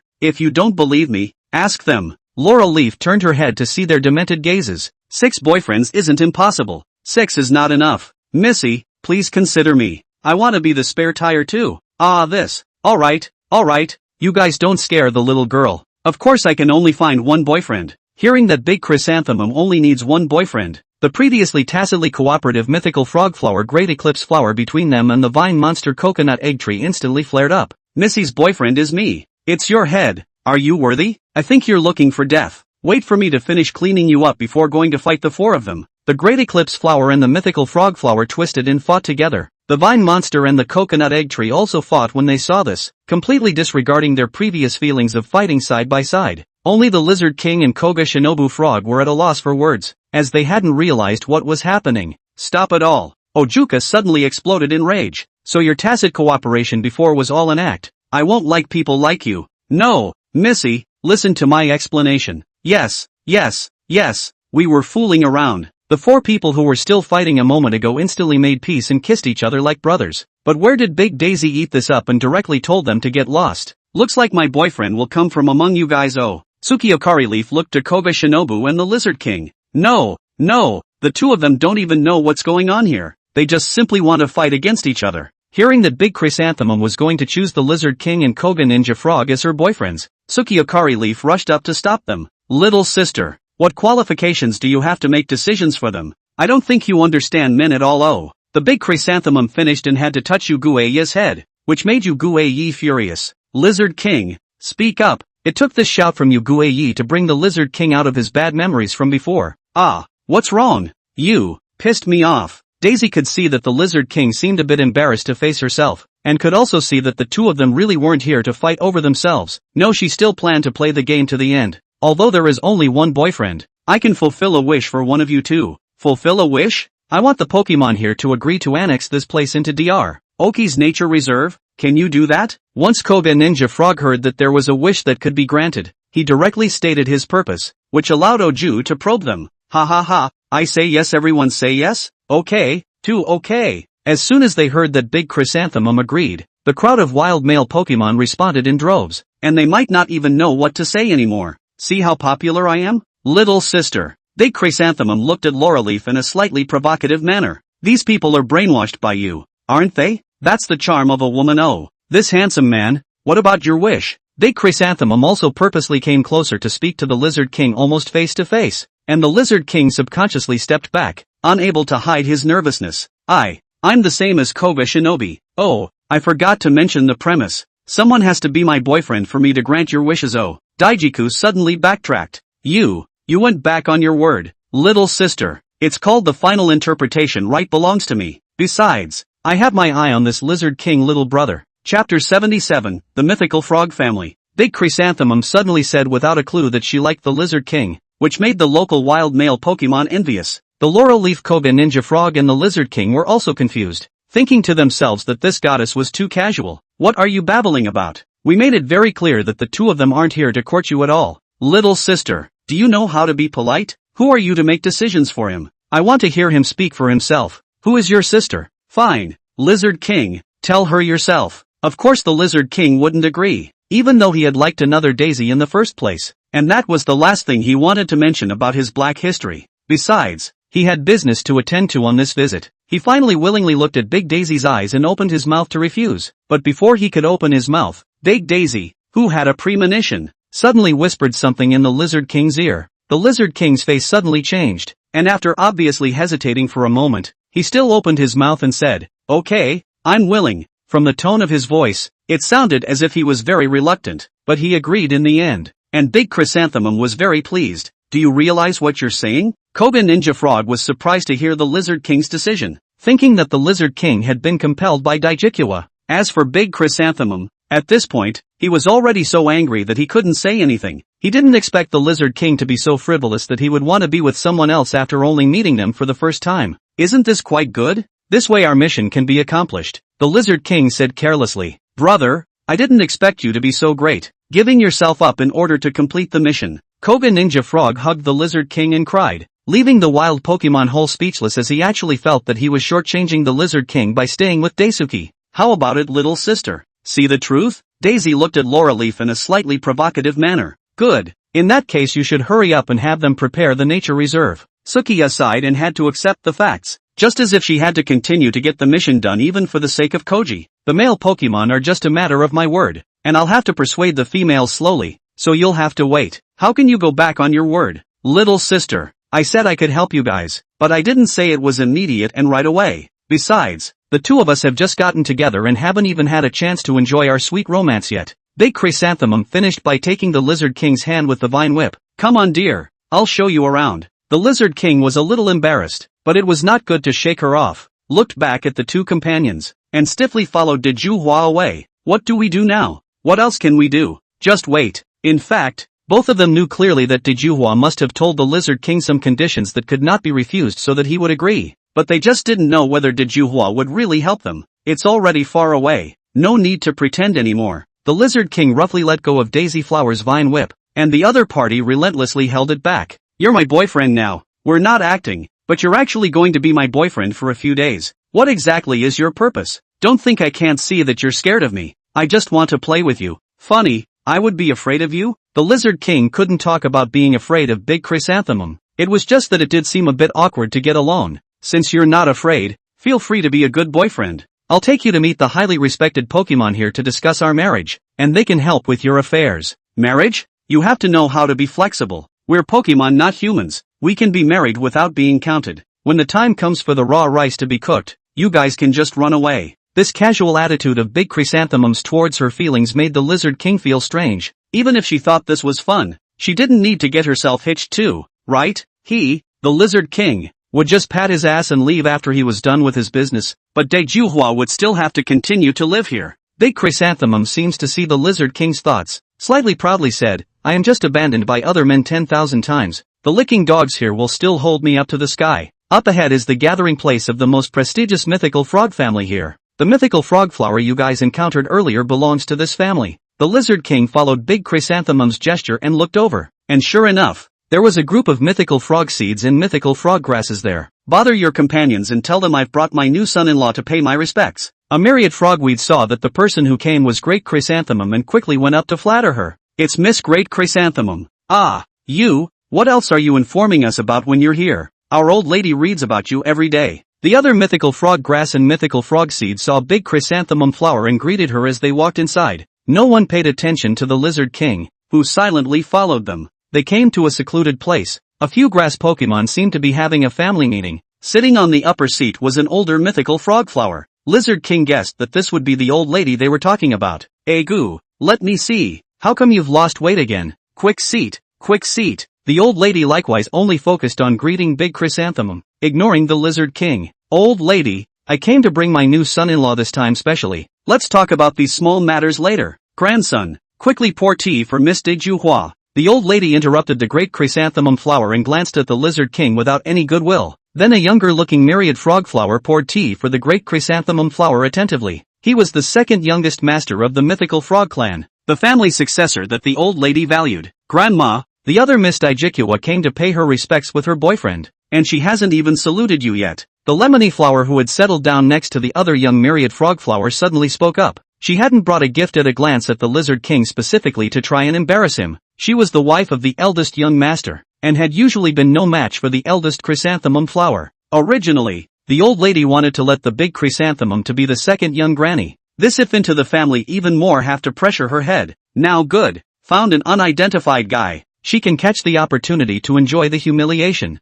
The Lizard King rubbed his hands awkwardly. I'm new here. I don't know the rules. I didn't bring any gifts. The second young master obviously snorted. It's okay. You don't have any relatives or friends. You can't pay your respects to my house. The old lady heard this even more angry. Children, I originally wanted to betroth you to my family's oldest too. I did not expect you to find such a poor man, but you regret now is not too late. Good guy, digging in the face. Thanks to the Lizard King is acting with the Big Chrysanthemum. Otherwise the Lizard King high and low have to give her 2 slaps to see if she is still mad or not. Grandma, people's son-in-law is still here. Bully Flower wasn't trying to speak for the Lizard King. She was afraid that Dejuhua would really marry in. You shut up, did I ask you? Chapter 78, Superfluous Son-in-Law. The bastard flower knowingly shut her mouth, and the grand young master didn't dare to say anything on behalf of his daughter-in-law. Grandma, my mind is made up. Please stop talking. The second young master was disappointed to hear this, but he still didn't give up and looked at the Lizard King provocatively, as if he wanted to swallow him alive. Alas, since the child your mind is set, I won't advise you, but it's not easy for you to be alone in this grassland.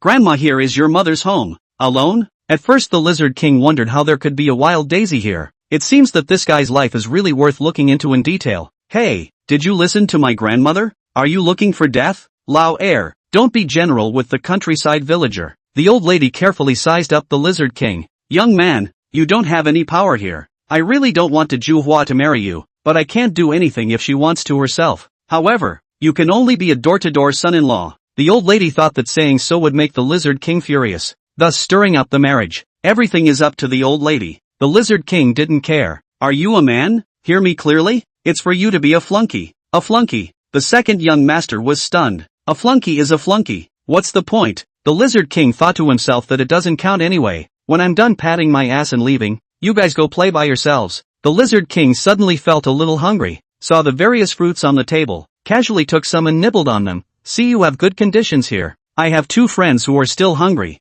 I'll take my leave first. The Lizard King rolled up all the fruits here and left after arching his hand in farewell. This goes against the grain. What a shame. The old lady's nose was crooked with anger. Big Chrysanthemum chased after her and looked at the Lizard King's back and shouted, "You stop! What's wrong? I behaved okay, right? Do you think you can't do this marriage like this? I don't care if it doesn't work out or not. It's fine if what you promised me works out. You're not allowed to say anything about our deal to your companions. You should know that all the Pokemon here are my eyes and ears. You'll never be able to complete your mission unless you accompany me to the end of the show." The Lizard King ignored her as well, taking the fruit and looking around for the Koga Ninja Frog and the Lizard King. "Why are you eating tree fruits again?" the Koga Ninja Frog complained. "What else do you want to eat? It's good enough to have tree fruits to eat," Laurelleaf said in a nonchalant manner. "I don't know if that Lizard King kid can get past the beauty plan. Look at that big Chrysanthemum who is an expert in love affairs and can trick the Lizard King into leaving his pants. Forget it, a love master can only bully innocent virgins. It has no effect at all on straight steel men like you and the Lizard King and Xiaoji." Laurelleaf wasn't overly bitter about the Lizard King and Daisy. She quickly reacted to the fact that Daisy must have made some kind of deal with the Lizard King. "And you're not worried at all about the Lizard King running off with Daisy?" Koga Ninja Frog said idly. "What am I worried about? I see the 2 of you getting together every day. Don't have a dragon and yang affair, right?" Tsukiakari Leaf even pretended to be scared and stepped back a few cloths after saying that. "What are you afraid of? If I want to like it, it's also like Xiao Jia. Who doesn't?" The Lizard King was worried that Yu Guiyi and the Lizard King would be angry with themselves, and specially brought fruits to make amends, but he didn't expect Koga Ninja Frog and Yu Guiyi to have thought about it a long time ago. "Where's dinner?" The Lizard King managed to find the 2 of them, changing his usual cold expression to an ugly smile. "Yeah, Koga Ninja Frog, this tree fruit is really delicious. Try it." Laurelleaf ignored the Lizard King and picked up a piece of tree fruit and fed it to Koga Ninja Frog. "Wow, it's really tasty." The Koga Ninja Frog casually chewed it, and jumped up to speak in a very exaggerated manner. "Cinnamon Leaf, you're really a good friend of mine, actually leaving the best tree fruit for me to eat." Right. I'm telling you, you have to distinguish what a good friend is. Some people are just more interested in color than friends. That's right. Laurel Leaf and Koga Shinobu Frog sang in unison. Although they didn't mention the Lizard King in every sentence, but they didn't stray away from the Lizard King in every sentence. Okay.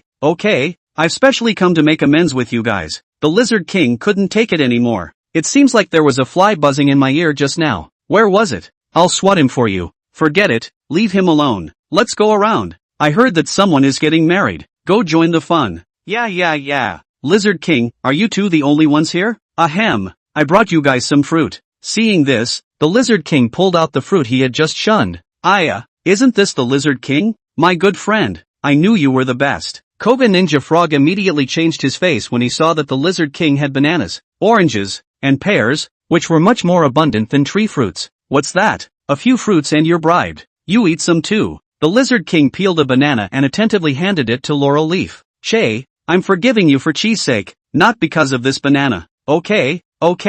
Yu Guiyi took the banana and wolfed it down. The wild tree fruits here were really too hard to eat. Compared to the banana, it was simply a delicious meal. "Say brother, are you really going to give that big Chrysanthemum as a flunky? How come even you guys know about it? The prairie is all over the place. You're hitching yourself up." That said, what conditions did that big Chrysanthemum give you in the end? The Lizard King's heart said MMP, play even if it's as far as to tell the whole world? but he can't tell the truth for the time being. There are still big chrysanthemum's eyes in the bushes. There's no deal. It's not just a reverse marriage. I'm willing to marry big chrysanthemum, and everyone's mission can be accomplished. Two birds with one stone. Laurel Leaf didn't expect the Lizard King to say that. Originally thought he was forced to do so, but didn't expect. You're crazy. You're not going back to the backyard? You're leaving Koji? Koga Ninja Frog was half in disbelief. There's nothing under the sun, and I'm tired of retiring in the backyard, so it's time to experience a new life. The Lizard King intended to spread his panicked words to the end. When the time came, it was just a matter of running straight away anyway. A little aggravation for the time being was acceptable.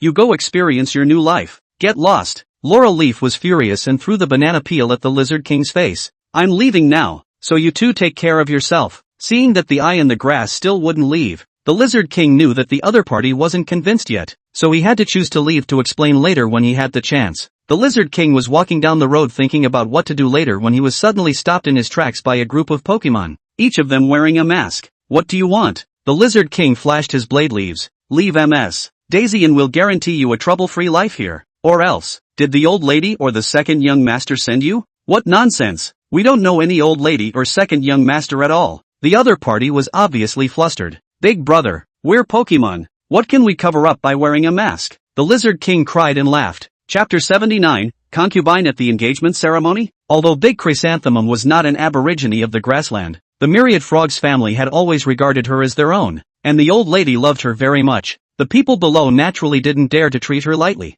and although this son-in-law wasn't liked by the old lady, the Myriad Frog's family still had to contribute to organize a grand engagement ceremony for Diju. Grandmother, this Big Chrysanthemum is not our family's daughter-in-law. Why do you have to be so attached to her? I didn't even have this kind of rehearsal when I got married to the boss. Seeing that the family had gone to such lengths to organize an engagement ceremony for an outsider, Overlord Flower was very dissatisfied. Boss, doesn't your daughter-in-law know the rules? Hearing Grandmaster Myriad Frogflower say this, he hurriedly pulled his wife away, knowing that grandmother loved Diju more than his own wife. Old lady, in fact, sister-in-law is right. In the end I am not a member of the mythical frog family. Child, letting you marry that what's-his-name Lizard King is already enough to treat you poorly. This wedding should definitely be a big affair, to let the whole grassland know that he is a backwards family, but I'm afraid his pride won't accept it. Big Chrysanthemum hypocritically said, what pride does he have? To be able to marry you his family's ancestral tomb should be smoking. If I say you'd better think about it. You see he's late for something as big as the engagement. The second young master thought that the Lizard King had already been beaten up severely by the people he had sent there.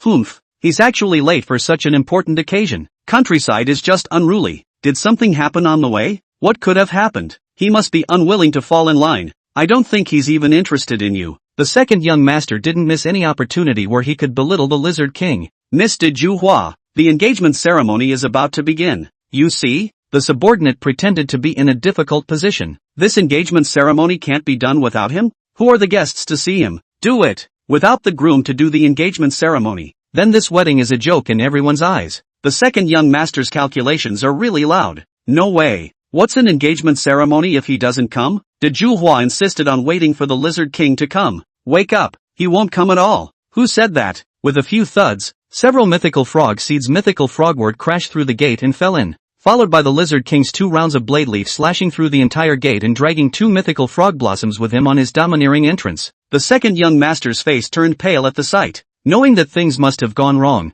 and the old lady and the big chrysanthemums also saw what was going on at a glance. What's going on? Why are you spilling your guts here? The second young master asked knowingly. That's for you to ask the second young master. They should be people from your family. After saying that, the Lizard King put his blade leaf across mythical frog blossom's neck, forcing him to speak. Second young master, save me. We're all working for you. The mythical frog grass and mythical frog seed that had been thrown in earlier were beaten up, and when they saw the second young master they also rushed to hug his thighs. Asterisk asterisk asterisk asterisk you. Who knows you guys? The second young master kicked them away, trying to clear the air. Someone come, kick them out. The old lady was afraid that they would say something that would be unfavorable to their family, and hurriedly sent people to clear out the door, and the Lizard King didn't stop them. After the witnesses were all cleared away, the old lady looked at the Lizard King. Do you know the crime? What is my crime? The engagement is such a grand event, but you actually made such a mess. Do you want to rebel? The Lizard King didn't expect that someone would actually be so brazen. Obviously it was his own grandson who did the crap, but also turned around and said it was someone else's crime.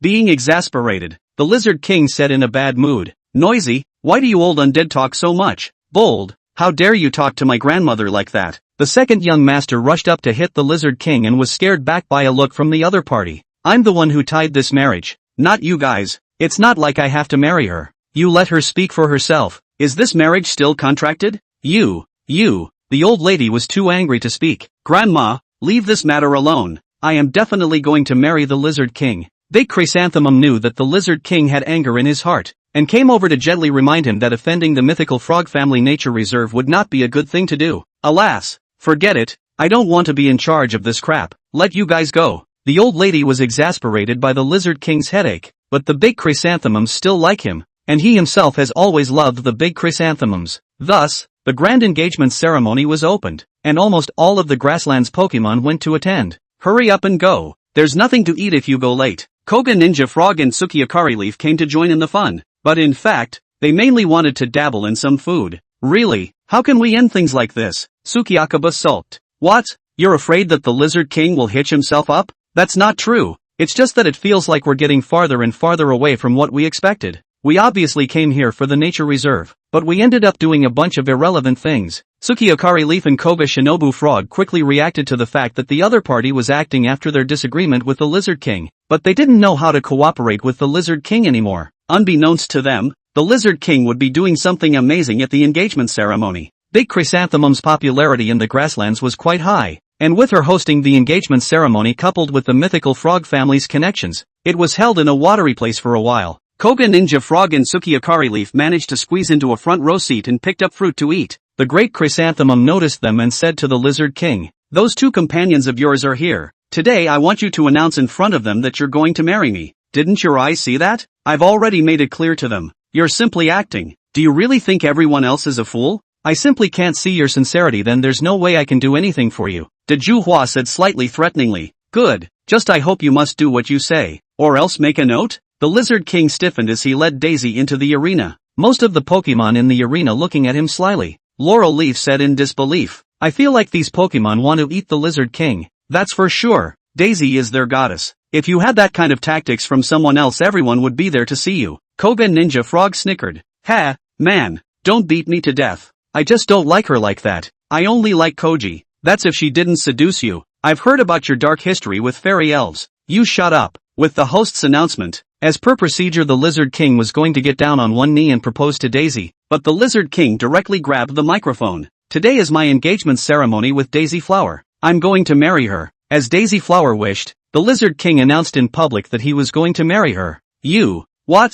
Satisfied? After the Lizard King finished communicating with Daisy in a whisper, he turned his head back to Laurel Leaf in the audience. Second thing, I want a concubine. Chapter 80, Seducing the Koga Ninja Frog. Concubinage? The entire audience of Pokemon were stunned, announcing the taking of a concubine during the engagement ceremony. This was a slap in the face of Big Chrysanthemum. If it wasn't for the fact that he couldn't be beaten, the licking dogs of Big Chrysanthemum underneath would have wanted to rush up and beat him up. What do you mean? Didn't you want me to announce it in public? I may have complied, but you didn't say you couldn't take a concubine. Fine. Who are you going to take as a concubine? Why do you knowingly ask? Isn't taking a concubine considered marriage? You mean you want me to be a concubine? Big Chrysanthemum's voice trembled with anger. She thought her behavior was outrageous enough, but she didn't expect the Lizard King to be even more bottomless than her. Aren't you afraid that I won't cooperate with you on the nature reserve? There are words and documents here. Do you want to back out? The Lizard King wanted to take out the note he had just made. Big Chrysanthemum hurriedly stopped him. This matter can't be known to the wild Pokemon here. Using marriage as a deal. Do you still want to lose your own image? Okay, then who is the main wife? It's her, the Lizard King said as he pulled Laurel Leaf, who was eating a melon off stage, onto the stage. And then the Koga Ninja Frog got to eat a double portion of melon. What the hell? Tsukiyakobo whispered. Messing with this Big Chrysanthemum, don't you look at her the wrong way? The scene was very awkward for a while, and the most crucial thing was actually that Ojikoa actually acquiesced to the act. The engagement ceremony ended hastily, and the mythical frog clan could be said to have lost face. Bang! The old lady fiercely slapped the table. You are simply too deceitful. Come on people, drive the three of them out to me. Even in the middle of the old lady's rage, the Lizard King and Koga Shinobu Frog only gave a look, and no one in the mythical frog family dared to make a move. Big Chrysanthemum's sister, you've seen what kind of goods this Lizard King is. Do you really want to be a concubine for him? The second young master questioned. All the Pokemon in the entire grassland saw it during the engagement ceremony. If I don't become this concubine, where is the face of the myriad frog family and me?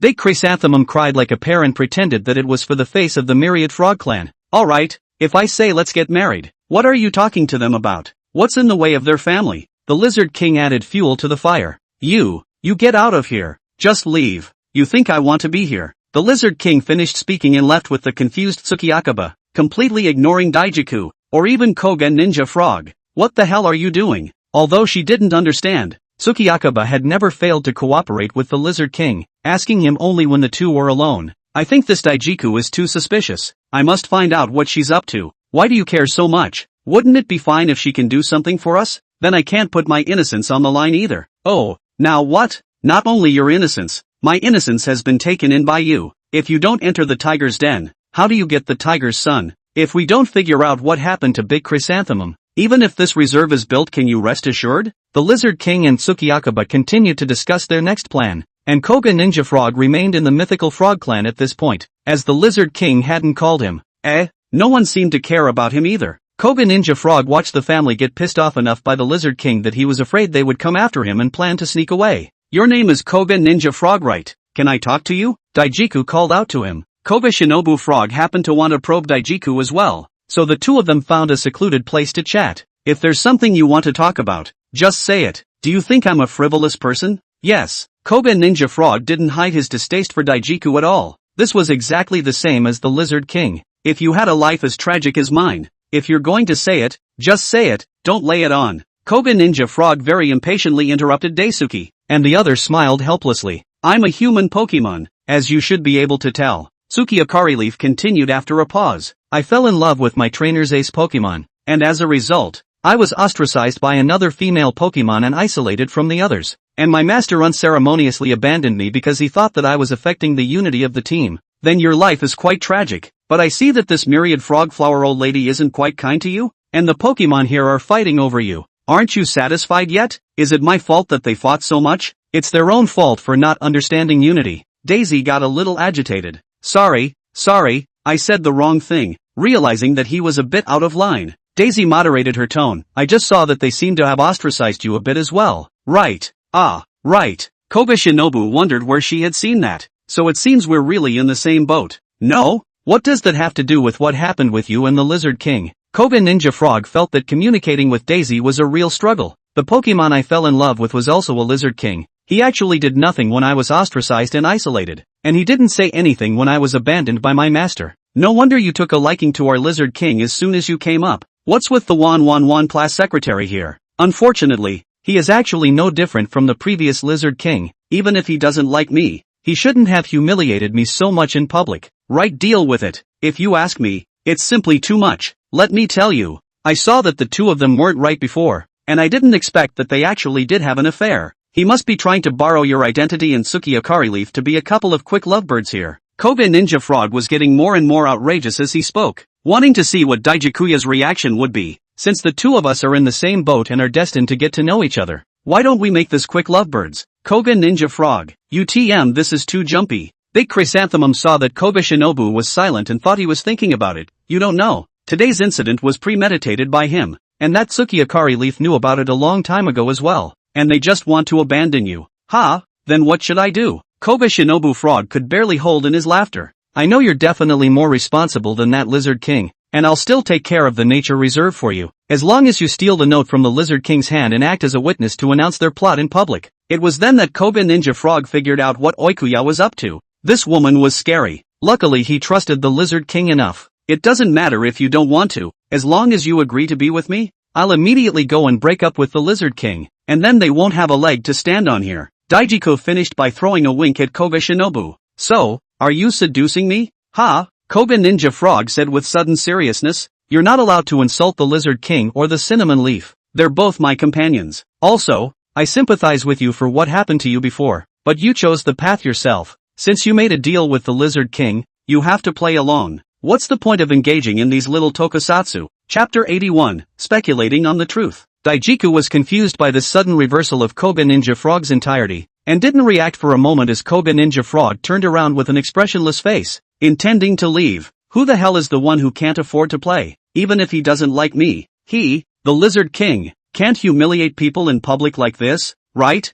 Daijikuya finally reacted. But you don't like him at all. You just think it's fun. Someone like you who likes to toy with others with your feelings. You can't stand being toyed with by others once? Daijihua was speechless. She really just wanted to have fun with the Lizard King, but she didn't expect the other party to be even more outrageous than herself. I'll leave if there's nothing else. If you want to help with the matter of the nature reserve you can do so. If you don't want to help stop this farce now, we'll take care of it ourselves. Koga Ninja Frog's tone eased a bit. This Ojuka wasn't a great evil after all. At this point things had gone completely off track from what they had expected before, and Koga Ninja Frog wanted to get back on track in a hurry. Trust them that much? Daijikuya whispered. Ha? The Lizard King and the Laurel Leaf. Do you trust them that much? When the Lizard King agreed to be with me, didn't you doubt for a second that he really wanted to abandon you guys for a quickie of his own? Now the two of them are pulling this stunt again and you have no knowledge of it. They don't care about you at all, do they? Big sister, we've been together for so long. Can't I trust them? Koga Shinobu was nearly speechless. You're so childish. You don't know what you know.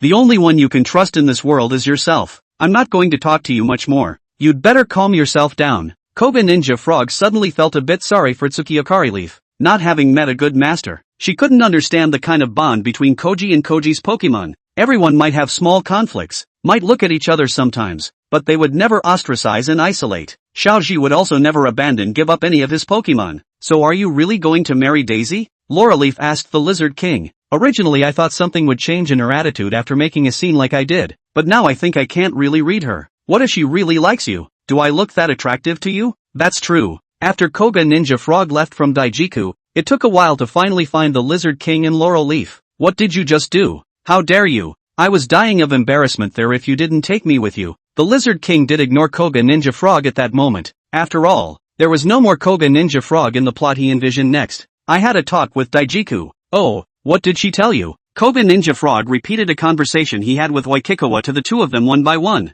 This Oikikuka she, still mentally sane? The Lizard King and Tsukiyakari Leaf were really getting more and more unable to see through Daijikuya, and no argument could explain her behavior. Say she's a bad person. She hasn't done anything bad. Say she's a good person, but she's inexplicable. Say she likes the Lizard King, and she seduces Koga Ninja Frog. Say she doesn't like it, and the Lizard King is like this and she gives up. But by what she said, she's pretty pathetic. Tsukiyakaba moved to pity. I thought you didn't like her? One size fits all. The Lizard King carefully analyzed what Koga Ninja Frog had just said, and suddenly felt that something was wrong, regarding her birth. Do you guys really believe what she said? I think it's half true. She's definitely hiding something, but looking at her, she does look like she's been injured by a trainer. Koga Ninja Frog suddenly remembered something even after he finished speaking. Oh, right. She seemed particularly agitated when I said that the Pokemon here were fighting over her. The Lizard King slapped his thighs. She was also very excited when she scolded them away when they turned against each other over him.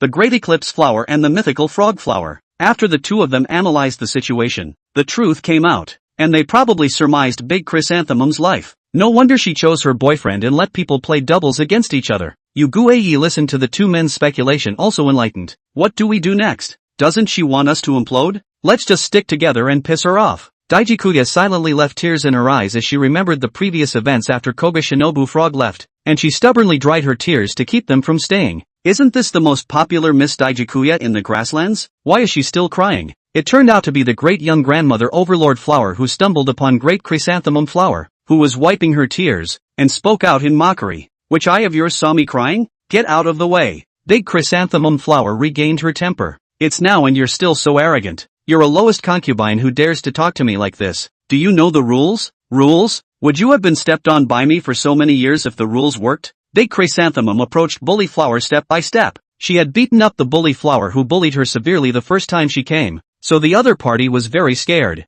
What? What are you doing? I am advising you that you'd better figure out your own position. I'm a concubine no matter what. The old lady is also towards me. It's not impossible for you to flaunt your power. I'm afraid it's time to change your target. Overlord Flower easily understood what Daijihua meant. The weaker person usually had to think about the even weaker person to make a move. But who exactly was the weaker one? De Chrysanthemum was only a concubine, so the Lizard King wasn't a backslider. But they had no relatives here, so it was still logical that they should pay a visit to the old lady. Lizard King, although you have gone overboard with this matter, but I won't delve into it if Deju Hua is willing. But the name is not on the surface but firmly engraved in the heart. What is your own position should be clear in your heart. The old lady still thought she could pin down the Lizard King at this point, but unexpectedly the other party even ignored her. Forget it, you guys hurry up and leave. The old lady was furious. Grandma, it stands to reason that this proper wife should also offer you a cup of tea. Bully Flower suddenly had a bad idea in her heart, and the old lady didn't care about Big Chrysanthemum Flower at all, but the proper etiquette was still missing. Why are you guys so nosy? The Lizard King was about to snap. Forget it, people are elders anyways. The kind-hearted Laurel Leaf took the empty cup given by Overlord Flower and poured a cup of tea from the teapot on the table, intending to pick up the cup with the vine whip to toast the tea. The cup was too hot, and Laurel Leaf subconsciously retracted just after touching the cup, and the rattan whip was blistered. Is it alright? The Lizard King worriedly went up to check. What a waste, you can't even hold a cup well. Chapter 82, the farce comes to an end. Bully Blossom didn't stop after making a mockery of her words, and continued to fan the flames. Grandma, I think this new daughter-in-law doesn't respect you at all, and should be punished according to the family rules. The old lady felt that after all, she wasn't a member of her own family, so it wasn't appropriate to punish her. But turning her head and seeing Deju Hua's aggrieved look, she felt that she really should suppress Laurel Leaf to avoid Deju Hua being suppressed by her in the future. The new daughter-in-law is disrespectful to her elders. She is punished to kneel for 1 hour. Fart. Before the Lizard King could speak, Koga Shinobu jumped out and glared at Bully Blossom. It was clearly you who tampered with the cup. I'm telling you, if you guys make her kneel as a punishment, I'll beat you to your knees.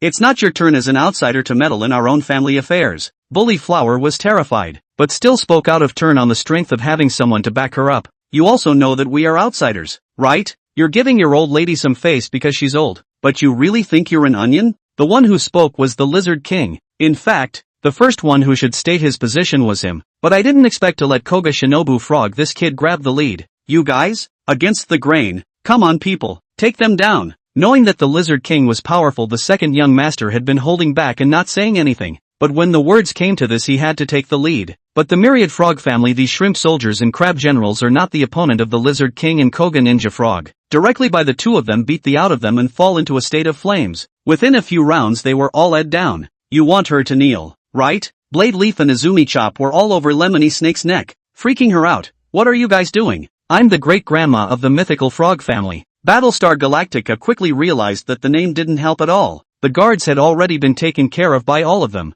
and the old lady and the second youngest master were too scared to breathe a single breath. Only his husband, Myriad Frog Flower's eldest young master, blocked the front. Good man, spare your life. My daughter-in-law. He doesn't know what he's doing. What Overlord Flower usually hated the most was his husband's weak character. He was overwhelmed by his penis and everything. Today, although he was still weak, but at least he was bravely standing up for himself. Forget it, let's not be unreasonable. The kind-hearted Laurel Leaf advised the two to call it quits. You're so simple to the point of stupidity. Do you think this matter is so simple? The Lizard King didn't listen to her and hammered the Overlord Flower with words. Boss Myriad Frog Flower, you're the only one in this family who's still good, but your daughter-in-law isn't too honest. If you want us to let her go, you'll have to keep her honest. I say, it's all because Big Daisy Flower told me to do so. Clever as the Overlord Flower immediately guessed what Koga Ninja Frog was saying, and decisively gave up Big Chrysanthemum. Only then did Koga Ninja Frog and the Lizard King retract their moves and glared fiercely at Big Chrysanthemum again, not realizing that the other party was actually not the least bit afraid. That's right, I was the one who hinted her to do so. Do you guys want to beat me up? Big Chrysanthemum directly broke. I never hit women, but if you're like this I can only repudiate you. Ha ha ha ha ha ha ha ha. Deju Hua suddenly laughed out loud. Repudiate me? You could have done it without all the fuss. It's true that I shouldn't have made a deal with you with the marriage thing, but what you did was too much. Do I deserve to be humiliated by you like this just because I'm a frivolous woman? A deal? What deal? It means that you two aren't really married? Even after reaching this point, the second young master was still ecstatic to hear this news. Big Chrysanthemum, it's obvious that someone likes you so much. Why do you have to go and trade your feelings with someone you don't know? Little sister, have you ever been in love? Is it a matter of words whether a man is sincere to you or not? But you're lucky, these two men beside you, they do both like you. Koga Ninja Frog Lizard King Cinnamon Leaf. Where the hell did she see that coming from? Koga Ninja Frog, are you going to deny it? You even managed to deny my seduction for her. Koga Ninja Frog thought to herself, you're ing narcissistic, but her mouth still said, yes, indeed. Daijikuya gave a smile that could be easily detected, but what has the Lizard King done? Obviously marrying me would fulfill your so-called mission, but he took over the laurel leaf under false pretenses. The three of them were completely stunned by Daisuke's brainchild. Ahem, even so, the Lizard King and I are still good friends, and everything should be left to Tsukiyakaba's own choices. Koga Ninja Frog decided to play the trick to the end. Right, let's both have a fair fight. The Lizard King also started to put on a show. Don't be like that you too, Koji, he'll be embarrassed. Koji will always respect Pokemon's opinion. You guys, why? You two should be fighting big time. You would be abandoning Laurel for good. Even though the trio's acting was even more outrageous than some fresh meat, Daisuke actually believed it. What's your hurry? Are you envious? I'm envious? There were once 2 Pokemon on the team that liked me like that. The trio sighed as the big chrysanthemum was finally going to tell the truth. They had a big fight over me. As the number 1 and 2 mains on the team, their relationship like that wasn't conducive to their master's performance. And the damn human ditched me. All I want is a true love. What's wrong with me? Even the dominatrix can get true love, why can't I? What have I done wrong? Of course you didn't do anything wrong, but the only thing you did wrong was that you shouldn't have abetted the Overlord Flower in bullying Laurel Leaf. The Lizard King and Koga Ninja Frog looked like they were about to strike and attack Daijikuya, when the second youngest desperately stepped in front of them, and the two closed their hands in obedience. See, if that's not love, then what is? It turned out that the two were just trying to test the second young master's feelings for Daisy, and although the second young master was not a good person, he seemed to be sincere about Daisy. Why? Because I like you, sister. You pride yourself on being an expert in love affairs, but as a result, you actually can't even see that the person you like is right next to you? Guei decided more and more that Dajusha was too pitiful. With the disclosure of Daijiku Ohana's birth, a farce finally came to an end, but the trio had completely offended the mythical frog family, the most powerful local family, so it seemed that this time, they would not be able to get things done. The trio intended to leave there. 3 of you stay back, the old lady called out to them. I'm sorry for what happened before, but we're not completely unreasonable. I can help you with the matter of the nature reserve. Things were developing more and more unexpectedly. Could it be that it was really a case of stepping through the iron shoes and finding no place, and getting it without making any effort? However, I have one condition. Chapter 83 New Assignments. The Lizard King, Koga Ninja Frog and Tsukiyakari Leaf were planning to say goodbye and leave the grassland. The old lady of the mythical frog family verbally agreed to the plans for the nature reserve, which was mission accomplished. But there was one more thing they needed to do for her. Daisy finally spoke her mind. She wasn't with the second young master, but she finally saw how true he was to her. It's over. This has not been a pleasant trip. The Lizard King looked back at the beautiful grassland, the male Pokemon no longer continuing to engage in doubles matches. There were really very few female Pokemon here though, so it was no wonder they were fighting over the big chrysanthemums. I'm still feeling a bit sparse. I haven't even shown off my skills yet. How come it's over? The highlight moments all let the Lizard King take over. That's not the point. The point is that the mission is complete. You two don't waste time. Let's quickly go back to see Xiaoji. Guei was only thinking that if he went back late, Xiaoji might have gone to another region, so he had to hurry back. 3 of you, wait a moment, can you listen to me for a few words? Surprisingly, it was Daijiku who chased after him. Still, I have to tell you guys that I'm sorry. I shouldn't have joked with the Lizard King about something as big as marriage. Daijiku sincerely thanked him. We're at fault too, especially the Lizard King. No matter what, he can't do that. Lizard King, apologize to your sister. Laurel Leaf urged the Lizard King to apologize to Daisy. She felt that the Lizard King had gone a bit too far no matter what, and she genuinely felt too sorry for Daisy. Yeah, I'm sorry. The Lizard King reluctantly apologized. In addition to apologizing, I also want to thank you guys. These things have been hidden in my heart for many years, and today I finally have the chance to say it. I'm really envious of you guys, having a good master and being so united with each other. Daisy was quite a bit saddened that none of those 2 Pokemon that supposedly liked her when she was abandoned by her master spoke up for her. As you can see, that second young master genuinely likes you, and the old lady is genuinely good to you. So now that you at least have your own home here, I hope you're doing better. The Lizard King said this in the hope that Dajuhua would know how to be content. I definitely will. And I also wish you a successful completion of your mission. No matter what, they and Daijiku probably wouldn't see each other for the rest of their lives, and even though they had a bad time in the middle, they still wished each other well when they finally said goodbye. Tsukiyakaba, Koga Ninja Frog, Lizard King, you 3 are finally back. Tsukiyakaha finally managed to catch up with the fact that Koji didn't leave Makashin Town quickly this time, and she jumped into Koji's arms with all her might. Koji didn't leave soon this time because he didn't have a target yet. The sticky Marura dragons were far away in Kalos, and the multiplying dragons followed their family around the world, and the last time he was seen he was still in the Shingo, so it was still a long shot to get to them. Cheese Pokemon are amazing. Not only did they solve the problem of relocating Banjura, but even the Pokemon of the grasslands were convinced by them. Dr. Oki heartily lamented. Doctor, you sent out quite a few of Xiaoji's Pokemon this time, and some of them haven't come back until now. Nothing will happen, right? Jian asked with concern. Don't worry, I made an appointment with them. Due to the different districts going near and far, the attitude of the local Pokemon also varies. There will be Pokemon that come back a little bit later, but with their strength it's impossible for anything to happen. Dr. Oki was still planning for nature conservation, and although a number of Pokemon had been sent to share the work, there were still many things that needed to be done by humans, and the remaining Pokemon were still living as they had been, and hadn't become cold because there were fewer of them. What?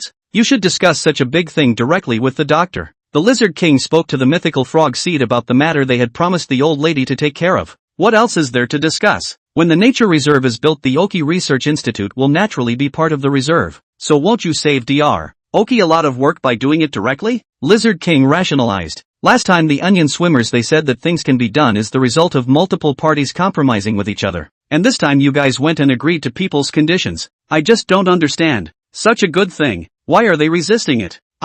Boss. Where are the things that are perfect? It's not bad if you can accomplish the mission. The Lizard King almost got himself involved. Koga Ninja Frog also came out to help. Alright, I'll ask them if they're willing. With your boss's prestige, this little matter isn't a piece of cake. Sukiakari Leaf began to give Mythical Frog Seed a high hat. After all, this was something that the three of them had agreed to together. What is it exactly? I see Mythical Frog Seed, you're in a difficult situation. Jenny Turtle came over to join in the fun. Don't mention it. There are more wolves than grass-type Pokemon in the grasslands, and they promised people to move some of our female grass-type Pokemon here over. What?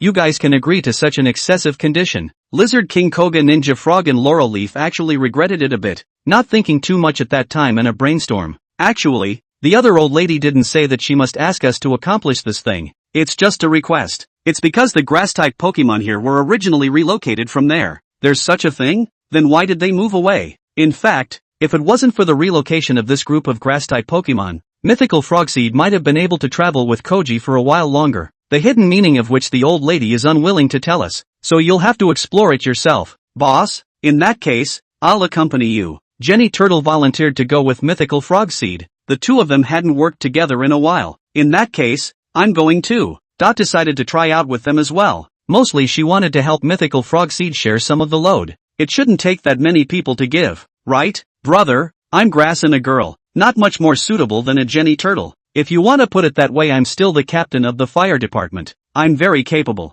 I can protect Mythical Frogseed. You might even have to let us protect you. I don't need you to protect me. Mythical Frogseed, I don't think either of you can be trusted. Geez, don't argue. What danger can there be in the backyard? And you're protecting me and I'm protecting you. Both of you come with me. Right.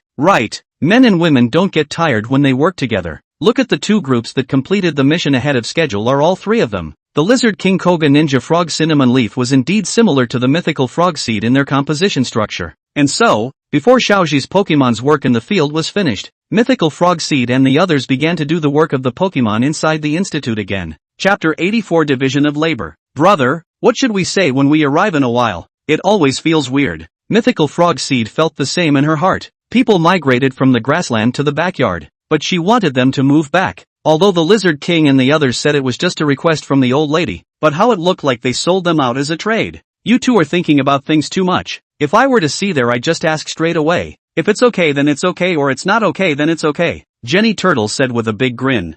Brother, I think you're the more stable of your batch of companions. Little Dot spat out. Through this period of time together she found that the old spray middle-aged arrogant, Jenny Turtle silly naive, Firestorm Monkey violent maniac. Why are you still stepping on one? I've known Mythical Frogseed longer than you. Do you want me to tell you some of his black history? Oops. Let's hurry up. Mythical Frogseed impatiently interrupted Jenny Turtle, afraid of what he might say in front of his little sister. Hey, don't go. You're a loner at the end of the world. You don't have any relatives, ha. Wait for me, you guys. The three of them fought their way to the area where the wild grass-type Pokemon lived, and realized that there were indeed mostly female Pokemon, which Mythical Frogseed hadn't even noticed before. It's the boss. What's up? The Bastard Flowers and Stinky Flowers all respected Mythical Frogseed because of the Sunshine Blaze thing and were very enthusiastic about him. It's It was difficult for Mythical Frogseed to speak. Oops, I'll say it. Jenny Turtle grabbed the lead. There's a shortage of female Pokemon in the nearby grasslands, so let's discuss if we can move you there. As soon as these words came out of their mouths, Mythical Frogseed and Dot knew that this was not going to work out. What do you mean? The Barracudas suddenly stormed into a rage. The Genie Turtle was at a loss for words. It's like this. We have Pokemon here who have been to that grassland you were in before. The local Mythical Frog family. The Mythical Frog family? They actually have the nerve to say they want us to go back. Boss, everything else is fine, but we're sorry about this. The crowd was still polite to the Mythical Frogseeds, but with their attitude I'm afraid this won't get done. And the three of them left in disgrace. Jenny Turtle, you're too direct. Let's at least lay the groundwork first. Mythical Frogseed said to Jenny Turtle. No, look at their attitudes. I guess it's useless to say anything. So what now? I think forget it. We don't know anything. This won't get done at all. Jenny Turtle decided to give up. I think so. It looks like an irreconcilable conflict. Jenny Turtle and Dot agreed, but Mythical Frogseed clearly didn't want to give up yet. Even if things don't work out, I think we should at least understand what's going on. It's also my responsibility to care about all the members of the backyard. Nee, you really are so responsible. But how are we supposed to find out? They definitely won't say anything if we go and ask them directly. How about this? The three of us go and find out separately. I'll go find their leader. You two each go find the male and female Pokemon. Pay attention to the attitude. Just make side comments. Don't be so direct. Intending to divide up the work before summarizing the information they got from each other, the three each went to find a Pokemon of a different status. Mythical Frogseed naturally found the Overlord Flower Leader, who was a female Pokemon due to the fact that the migrated Pokemon were more female than male. Boss, if you want to talk about the grasslands, I advise you not to say much. Even in the face of Mythical Frogseed, talking about this matter, she didn't have a good face. In fact, these things mainly depend on your wishes. You've seen it all these years that I've been the boss. I've never forced you to do anything you didn't want to do, right? That's true. That's why I can talk to you properly. If it was someone else I would have kicked him out long ago. Bullipop had a fierce look on her face, scaring Mythical Frogseed into a straight sweat. Ahem. I'm just a little curious. I want to know what happened before. It's just plain gossip. No fun. Oh. Overlord Flower alerted. If not the other party is Mythical Frogseed, she would have long suspected that he is condescending. She faintly said, Boss,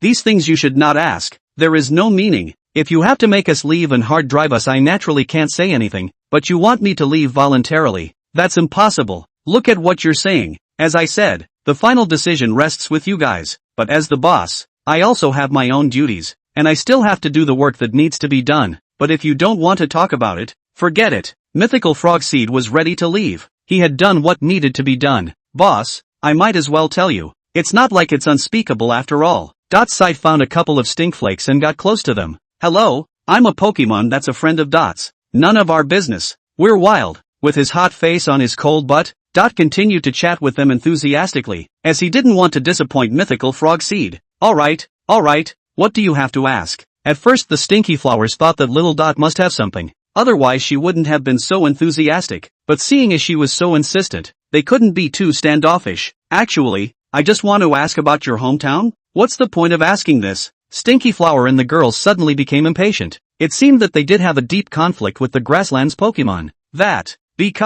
Because I was born into the Gosen family for new trainers to choose from, and I've never met my own mother, so I'm very attached to the wild grass-type Pokemon gathering places. Dot rarely lied, but today she went out on a limb for Mythical Frogseed. That's so sad. Let's tell her. Stinkflower was fooled by Dot's poor performance and began to tell her about the grasslands. As for Jenny Turtle, she found a few of the few male Pokemon, though they hadn't been mentioned by the old woman. You're going to ask about that? I'm not going to tell you. And the Battlestar Galactica girls will never go back. A walking grass said. Go back to what? Jenny Turtle came up and played dumb. Aren't you guys going to listen to that old miscreant and send Sister Lemony Blossom and the others back to that hell again? What? Are we that kind of people? Boss was so angry when he heard that you guys were bullied there. He was thinking of going to beat them up for you. Jenny Turtle was still much more experienced than Dot, and lied in a set way. That's not necessary. What don't have to? If they bully you, they're slapping us in the face, so how can we not go and take this out on you? But you have to tell me what's going on, so we can make a name for ourselves. Chapter 85, The Prairie Prequel. The three had each gotten answers to the grassland Pokemon migration in different ways, and gathered together ready to exchange results.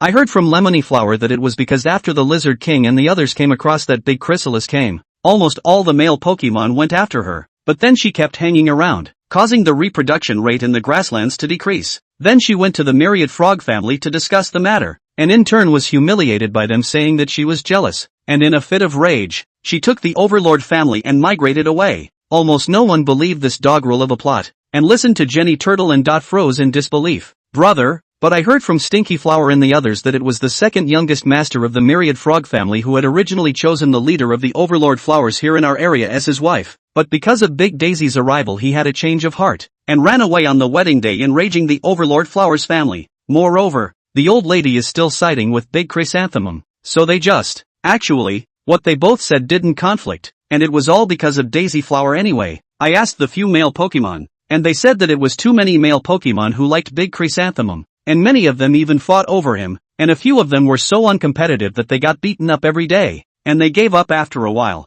turning to pursue the female mythical frog seed of the mythical frog clan. They were again beaten up by order of the old lady. Based on the Lizard King's story about them and the information they had inquired from Bully Flower, the trio surmised that the plot was like this. Daisy had just been abandoned and had fallen to the grasslands when the wedding between the second youngest master of the mythical frog family and one of the lemony flower family was about to take place. What did I do wrong? Why did you abandon me? Cold and hungry, the great Chrysanthemum wandered helplessly through the grassland. Little sister, what's wrong with you? Are you very hungry? Come and eat something. Looking at the food handed over by a few male grass-type Pokemon, Big Chrysanthemum did not take it. She didn't trust the men anymore, and stubbornly continued walking alone until she fainted near the mythical frog family gathering place. Old lady, an unseen Pokemon has been found fainted. Should we aid it? The second young master is getting married soon. Think of it as accumulating some virtue for him. Yes. A few mythical frog flowers worked together to carry Big Chrysanthemum to a bed. They hadn't seen a Pokemon like Big Chrysanthemum, but in their aesthetics Big Chrysanthemum was really beautiful. Oh Daisy,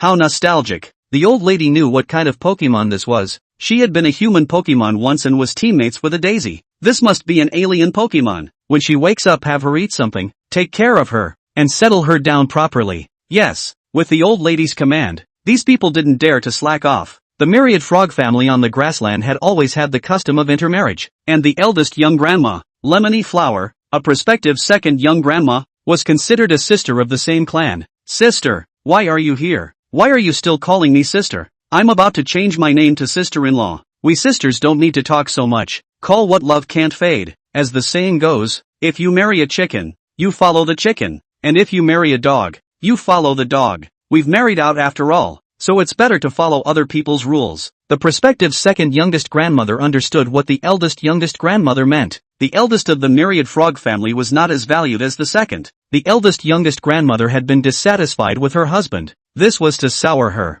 In the family you are my sister. Marrying into the myriad frog family you are my sister-in-law. My respect for you will not become. Hearing this, the great young grandmother felt much more comfortable in her heart, and came close to the other party's ear to whisper something. That's right. Our marriage with the myriad frog family is also for the glory of the reigning flower family. I'm telling you, you have to keep a close eye on Lao Air. Don't let him get involved with women. What are you talking about, sister? Lao Air is especially good to me. It was indeed true before he met Diju Hua. These things aren't seen, they're gotten along with. You don't know a person's heart when you know them. I heard that the old lady just saved a female Pokemon called something. Yes, called Big Chrysanthemum. That means people are kind-hearted. Don't think too much, sister. As soon as Big Chrysanthemum woke up, she saw the old lady guarding her bedside. Granny, where am I? Child, you fainted in front of my house. Did you save me? Don't you care about that? It's better to recuperate here for a few days. Grandma's gift of saving my life is something I can't repay. Cough cough. The old lady hurriedly signaled Diju Hua not to talk too much. Diju Hua's current tender appearance was really heartbreaking. Old granny, I'm a Pokemon abandoned by humans.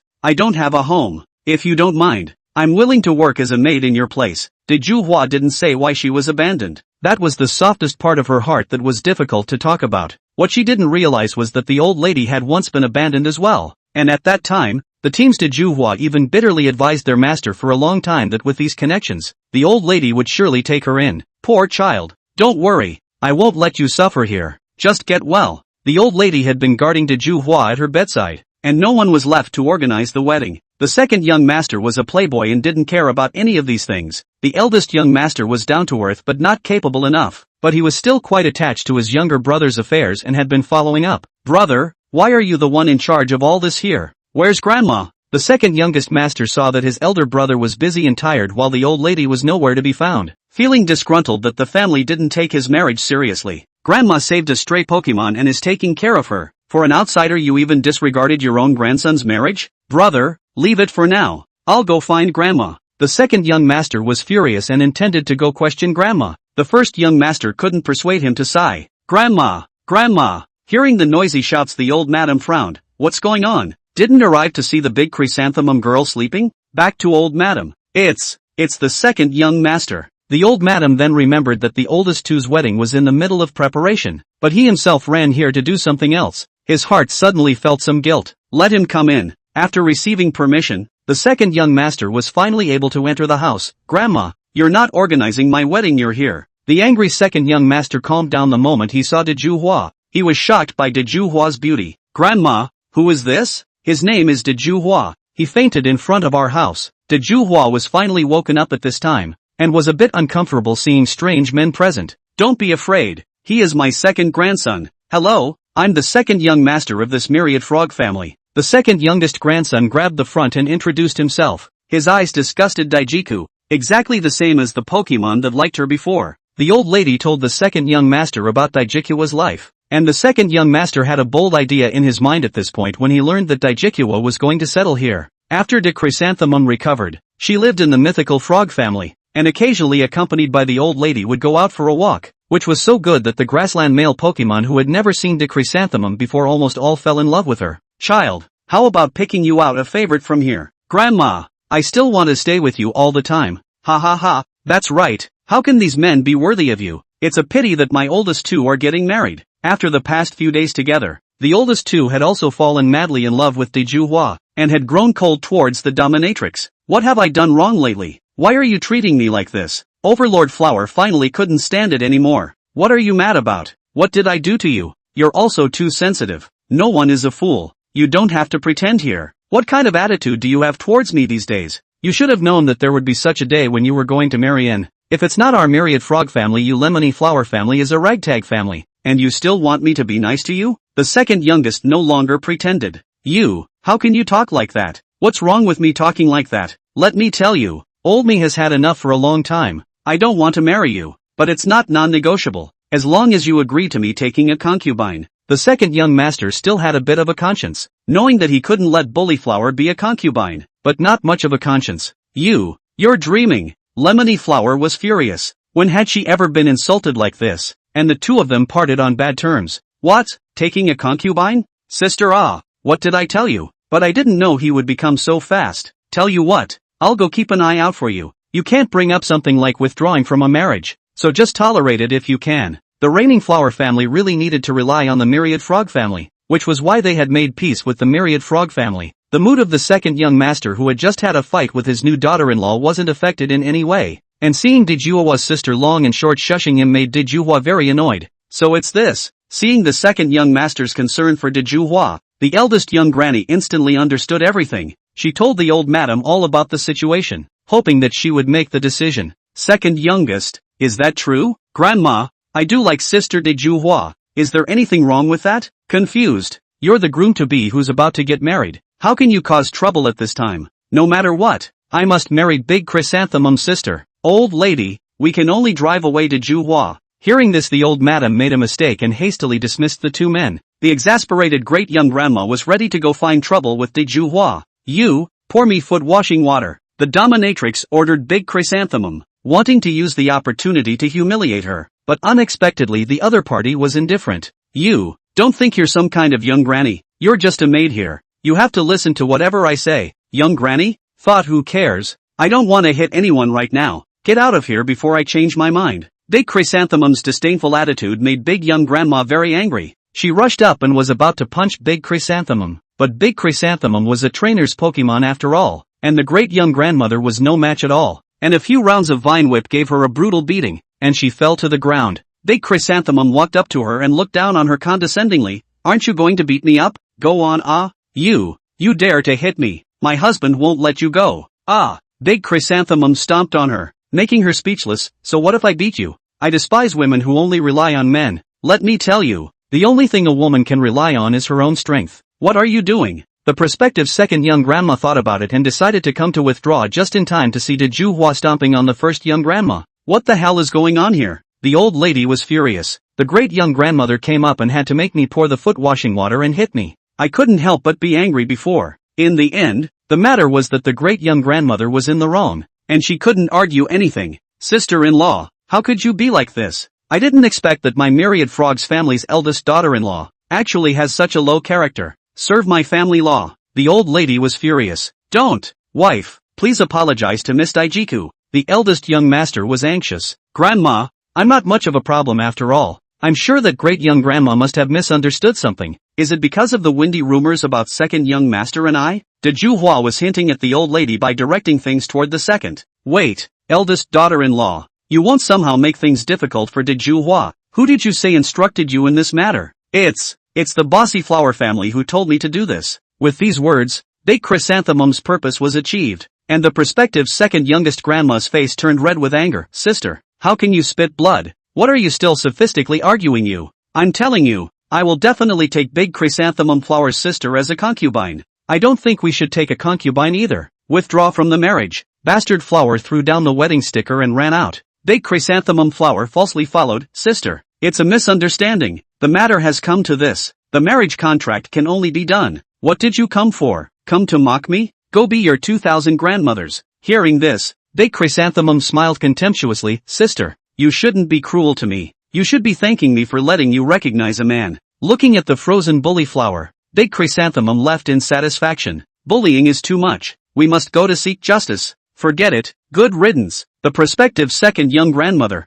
later the leader of the backyard bully flowers, stopped the crowd from going to make trouble. Naturally, Daisy didn't marry the second young master, but she didn't explicitly reject him either, and the other Pokemon of the prairie were arranged by her to hold a doubles sparring session. She loved to see men go from being close to becoming antagonistic for her, but as a result, there was a decline in reproduction rates. The Overlord Flower Chief took the initiative to go to the old woman to discuss the issue of the great chrysanthemums for the sake of the grassland's future, and even if she didn't kick her out, she wanted her to stop the wild Pokemon battle. I see you're still haunted by what happened last time. Let me tell you, our matter has nothing to do with Big Chrysanthemum's sister. You, less crowning there, leave the grassland if you think it has no future and let those men from your family come after our girl. They were all beaten away by me The Overlord Flower Chief knew the old lady's attitude when she saw her silence. She had no choice but to migrate to the Yuki Research Institute with the women of the reigning flower family and a few males who were dissatisfied with the mythical frog family. Chapter 86, The Little Spray Comes Out. Damn it, I told you that mythical frog clan is no good. The Lizard King Koga Ninja Frog and Suki Akari Leaf were all filled with righteous indignation when they heard about the past of reigning flower in the mythical frog family. Think of another way. We definitely can't chill the hearts of the Overlord Flower Girls. Mythical Frog Seed was also furious. If it wasn't for the overall situation of the nature reserve, he would have wanted to take his men to the grassland to beat them up to give reigning flower a chance to get some revenge. No, we can't just let it go. Koga Ninja Frog remembered the tone of the old lady's plea before they left, as if the mythical frog family was the victim, and now that he knew the truth, he realized how brazen she was. Don't be impulsive. We've had a hard time settling things, Laura Leaf advised. I now feel that they don't even deserve to enter a nature reserve to be protected by humans. Koga Ninja Frog still couldn't swallow this. He had already looked at those Pokemon of the grasslands in a bad light. Never mind. Thanks everyone. Raining Flower suddenly appeared at this moment. Overlord Flower. You, boss, things you all guessed what was going on. I'm sorry, if I had known earlier I definitely wouldn't have come to trouble you guys. Actually, I can understand the feelings of the mythical frog family. The grassland was momentarily missing so many female Pokemon. That's what they deserve. Koga Ninja Frog interrupted. Anyway, let's all get along. We're not going back. Let's leave the matter of grassland reproduction to the humans. In the end, it was the doctor who moved in an additional batch of female grass Pokemon to solve the problem. And with the humans managing it, something like this shouldn't happen again. As for the Lemony Flower family, they would continue to live happily in the backyard. At this point the Pokemon sent out had returned quite a bit, and the doctor expected it wouldn't be long before official construction could begin. She had already departed for Carlos to visit Sticky Melon, and life in the backyard was back to normal, just waiting for everyone to return to the team altogether. Honey, why hasn't our baby come out yet after all this time? Could something be wrong? The fire-breathing dragon didn't participate in the Pokemon diplomacy in the backyard because he had to look after his child at all times. Don't worry, didn't Dr. Oki say so? It's just a matter of days. Should we name our son? How can you assume a gender for it? What if it's a daughter? The fire-breathing dragon actually didn't think it would matter if it was a daughter or a son. There were plenty of girls here. Nothing wrong with growing up. Look at me. I subconsciously assumed it was a son. I actually wanted a daughter. But fire-breathing dragon cubs are still more male. Never mind a daughter or son. I'm happy with whatever it is. If you want to name it, let Xiaoji name it. They won't understand even if we name it. That's right. Sister-in-law, come and eat something. Laurel Leaf Fast Dragon and the other girls brought little Lisa a nutritious meal. Sister-in-law, I've inquired with Pinkie Pie. She ate these to replenish her nutrients after giving birth. Yugueyi purposely took lessons from Pinkie Body Foundation and concocted a batch of food with honey and pollen to bring to little Lisa. She's a butterfly. Your sister-in-law is a fire-breathing dragon. Can she eat the same thing? The fire-breathing dragon picked up a bit of food and was about to send it to his mouth, when Laurel Leaf roughly snatched it back. I'm sending it to my sister-in-law. Not to you. That's right, Brother Spray. Do you still want to grab something to eat from someone who just gave birth? That's too much. Even if it's not useful for anything else, it can still replenish some milk. The girlfriends launched a fire attack on Spitfire Dragon, leaving him speechless for a moment. After all, Pokemon are oviparous. Where would the milk come from? Ha ha, okay. The sisters have put their hearts into it. I'll eat it all. Hearing this, the group of girlfriends were relieved to leave. As soon as they left, little Lisa handed the food over to the fire-breathing dragon. Eat it. You haven't eaten properly in days. Don't. I'm just giving you a taste of what people are giving you. Old Spray scratched his head in embarrassment. Where could he really grab food from little Lisa? But little Lisa's heart ached for the fire-breathing dragon and insisted that he eat it. Don't fight. Let the next door Xiaomao district see think we can't afford to eat it. Old Spray's good brother Mythical Frog Seed Jenny Turtle Bada will also send Old Spray a nutritious meal. We're much more reliable than those girls. We all ask for food from the Capibians. Jenny Turtle said proudly. From the Capibian? He's willing to give it to you guys? The Capibian could do nothing but sleep and eat, and disturbing him and robbing him of his food was tantamount to killing him. He said it was all for Squirt's sake that he gave you food. Squirt? You guys are such geniuses at naming things. The fire-breathing dragon and little Lisa feasted up and continued to hold on to their children after they had their fill. Old Spray, why don't I get someone to fill in for you guys for a while? Don't worry, everyone can be counted on. Mr. and Mrs. Fire-breathing dragon refused Mythical Frog Seed's kindness. They had endured for so long, and the child was about to be born, so it wouldn't be so bad for a while. Everyone is here. At this time, Dr. Oki and Kotobukiya came to conduct their daily inspection of the egg's condition as usual. He picked up various instruments and tested the Pokemon egg for a good while. How's it going, doctor? It looks like it's just for today. Old Spray was overjoyed to hear this, finally getting to meet his child. Only when it hatched out of the egg would his child be considered a real life in the true sense of the word. Getting the news, the entire Koji Pokemon still in the backyard came to gather around. This was the first time this kind of thing had ever happened in the Koji district. I'm reminded of when Slick Boy first came out of his egg, looking for a fight as soon as he came out, and I beat him up. Come on, you barely got knocked unconscious by a newborn Slick Boy. Where was I that skinny? As Hopper's Pokemon recalled when Slick Boy was first born, Carlos' Pokemon naturally recalled their little baby, Sonic Dragon. Geez, you guys don't know that cry of Sonic Dragon at that time. It was even more outrageous than Coal Turtle. Carlos was slightly scared when he heard that. In case this little squirt was the same as Sonic Boomerang when he was a kid, that would be. As for the Pokemon in Shiradu, they all took a look at Tonkatsu. He was so cute when he was born. Now, why are you guys looking at me with that disgusted look? Squirt will grow up to be like Squirt sooner or later too. Hearing this, Old Squirt glared at Tangia. Are you saying I'm not handsome? Handsome. Mythical Frog Seed signaled everyone to be quiet. Hatching required a relatively calm environment, but he also wondered why there was still no movement after half a day. It's hatching. The sharp-eyed fire-breathing dragon realized that the egg had begun to glow, and the crowd waited anxiously. Finally, a round head broke out of the egg. Chapter 87, Whose Dad is Better? Daddy, Mommy. As soon as little Spray was born, he was able to recognize the fire-breathing dragon couple at the very front as his mom and dad, whining and calling out Mom and Dad, and Old Spray's heart melted. Hey, good son. Old Spray tenderly picked up his son, although he said before that he wanted a daughter more, but at this time the gender of the child no longer matters. Wife, we finally have our own child. A family of 3 embraced happily together, envying everyone. Old Spray is really a winner in life, and his child, Little Spray, had a perfect start. Dad's owner was a world champion, and Mom's owner managed the fire-breathing Dragon Valley. He could have the best conditions for whatever Pokemon he wanted to become in the future. But the most important thing right now was to first let him complete his enrollment in the Owl Nighthawk's fetal classroom.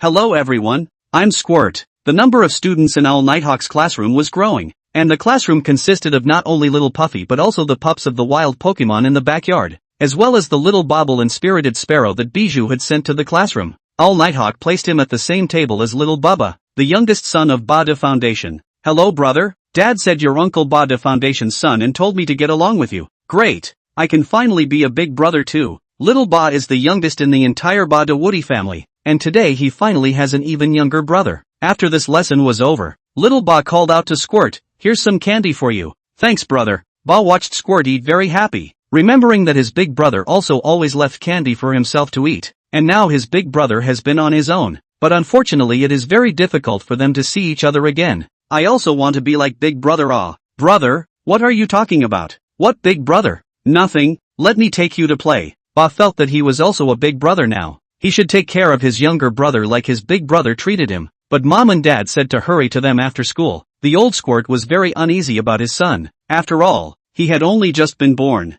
It's okay, this place is full of our uncles, just don't run off somewhere else. Little Squirt went through a good deal of thought struggle, and eventually childish curiosity won out over listening to his dad. See those two sunbathers? I know, it's Uncle Cold Turtle and Uncle Toot-Eye Turtle. The one sleeping on the big tree next to him is Uncle Cappy Beast, and the one racing to fly in the air is Uncle Great King Swallow and Uncle Muck Eagle. You, how do you remember so well? Weren't you just born a few days ago? Ba was stunned. When they first arrived it took a long time before they recognized all the adults here. Squirt had just been born a few days ago and actually knew this like the back of his hand. Wasn't it easy? Dad taught me once and I memorized it. Ahem. Actually it's useless to just memorize the names. You have to know their habits and temperament. I know. Uncle Cappy Beast hates it when people disturb his sleep. Uncle Heracross likes to suck the nectar of Uncle Mythical Frog Seed. Once again, Ba was shocked. This little Squirt's memory was too outrageous. Was this the difference between the races? Then do you know who my father is? Uncle Butterfly?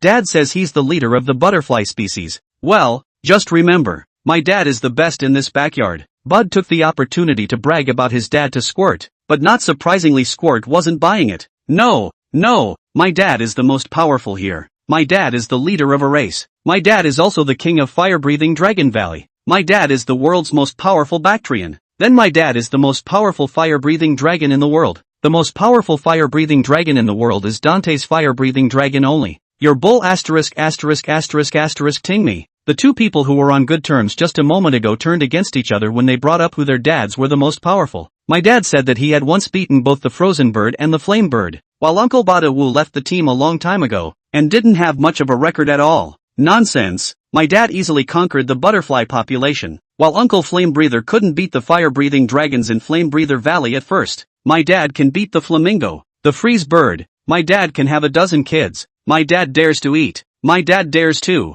We wouldn't dare. Seeing that his son didn't come back after school for a long time, the fire-breathing dragon asked the other little Bada Woos, and when they said that Squirt had followed their brother to play, he came with the Bada Woos to look for their respective sons. They heard the two boys arguing and took the boys back to their respective homes. Bud, why don't you let your brother have some? You're a big brother now. Bada Woody persuaded him, but he says Uncle Fire-Breathing Dragon is better than Daddy. Little Ba was still not convinced. It's supposed to be. Your Uncle Fire-Breathing Dragon is just more powerful than me. In my mind, Daddy is the best. Bada Foundation gently patted his little son's head. Silly child. You can think this way, Dad is very happy. But how Dad and Uncle or shouldn't be the reason for you to argue with Little Spray. Even if you win the argument, so what? Little Squirt is a younger brother. You should guide him not to climb up with others. Why are you still climbing up with him? I'm sorry, Dad. I know I'm wrong. Little Squirt apprehensively followed Old Squirt back home. Although he was small, he could feel that his dad was unhappy. Son,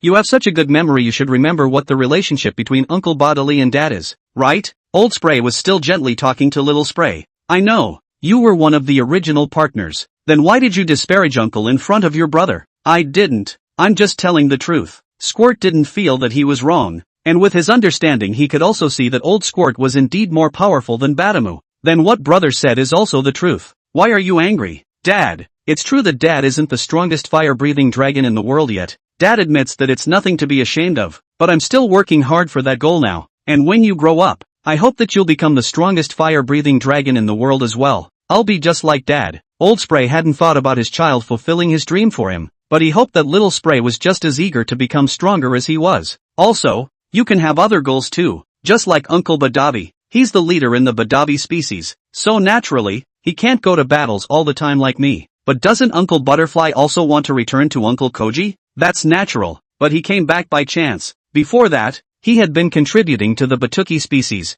I can't figure out why he's willing to come back but doesn't. Because of responsibility. And you need to become a responsible man as well. Chapter 88. The Aurora team comes to the backyard. Responsibility? What does responsibility mean? Squirt couldn't understand the word yet. Except by the look in his dad's eyes he knew it had to be a pretty sacred word. You'll understand when you're older. Just know that Uncle Bada Baba and Uncle Koji are both amazing people. What about Daddy? Of course Daddy is great too. Through the correct guidance of the two parents, the two children soon made up. Sometimes parents are the best teachers, and can teach their children things they can't learn in the classroom. Owl Nighthawk exclaimed. In the past few days of Little Spray's birth, more Pokemon that had completed their diplomacy returned one after another, leaving only the Pokemon that had been sent to the puddle and the river yet to complete their work. Kotobuki-chan, have you gotten any intel lately? Why haven't Lucario and the others returned yet? Mythical Frogseed had taken in Lobster Soldier's intelligence office, and he didn't care. He would just occasionally ask Lobster Soldier for information. Ouch. You're good boss. Why don't you just go ask Stinky Mud? Lobster Pawn bristled.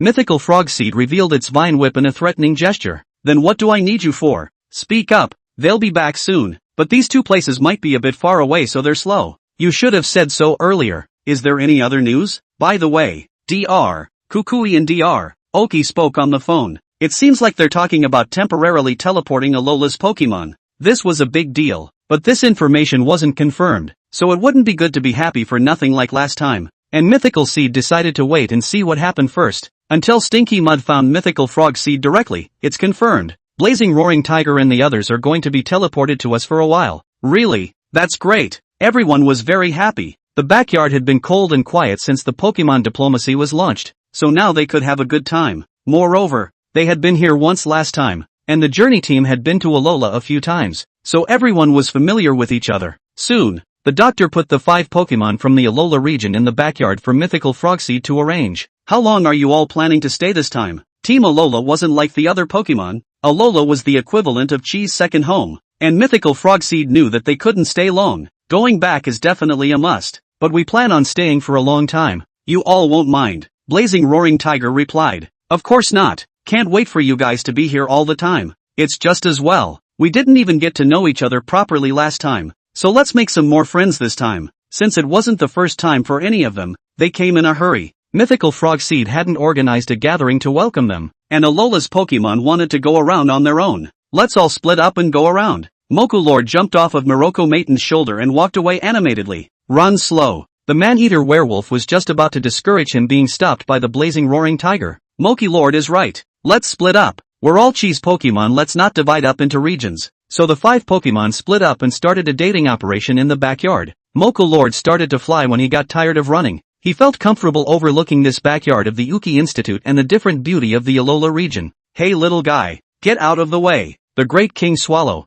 who was racing the Muckhawk, was already way ahead of the pack, but was blocked by the leisurely flying Muckhawk Lord. Asterisk asterisk asterisk asterisk. There can be a car accident in the air. The Woodwood Lord didn't have time to react in his panic, and the great King Swallow had to swerve hastily and crash into a big tree. Are you alright? The great Bug Swallow actually had a car accident in a flying competition, and was also knocked around by a big tree. Hey, why are there 2 little guys? It's a stupid crash, isn't it? The MK Eagle and the Woodwood Lord who had rushed up joined forces to carry the great King Swallow to a secluded spot. You're Mook Mook Lord, right? It's not easy to come here and have you run into this kind of thing. I'm really sorry. It's fine. It's fine. What were you 2 doing just now? Woodwood Lord thought that the 2 of them were flying so fast and thought that they were rushing to have some kind of emergency. Nothing. The 2 of us were comparing who flew faster. Is your entertainment life so scanty? The words of Moo Moo Lord hit the nail on the head, pointing out the state of life of the generals in the backyard. But for the MK Eagle and the great King Swallow, this was the most interesting thing.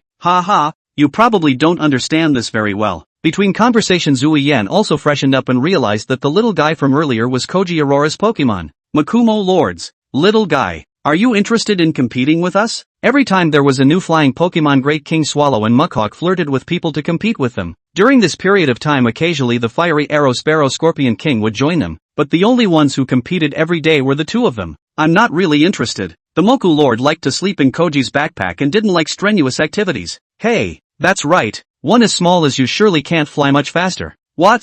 Haven't you heard of my reputation as the painted skin wooden Moku Lord? Just compare. In fact, Great King Yen wasn't even provoking. He really thought so, and he didn't expect it to actually work. It's good to have a fighting spirit, but I, bugged Yen. That's not just a reputation. Che, my hair bird is the most awesome. The three Pokemon were at each other's throats, and the battle was imminent. However, soon enough, Woodwood Lord was left far behind by Great King Swallow and Mach Eagle. Even so, Mukluk Lord was still panting from exhaustion. Ha ha, how about it, little guy? You know how powerful it is, right? Great King Swallow and Muckhawk were very proud of themselves, but after all, they raced in the backyard every day, and their stamina was definitely better, so it wasn't surprising that they won. No more competitions. No more competitions. You guys play by yourselves. I'm going to sleep. Mumu Lord was so tired that he could barely speak. You can go to him if you want to go to bed. Muckhawk pointed in the direction of Cabby Beast, who happened to wake up at that moment, intending to continue sleeping in a different place. Hey big brother. Oh, you're Mukluk Lord. I know you.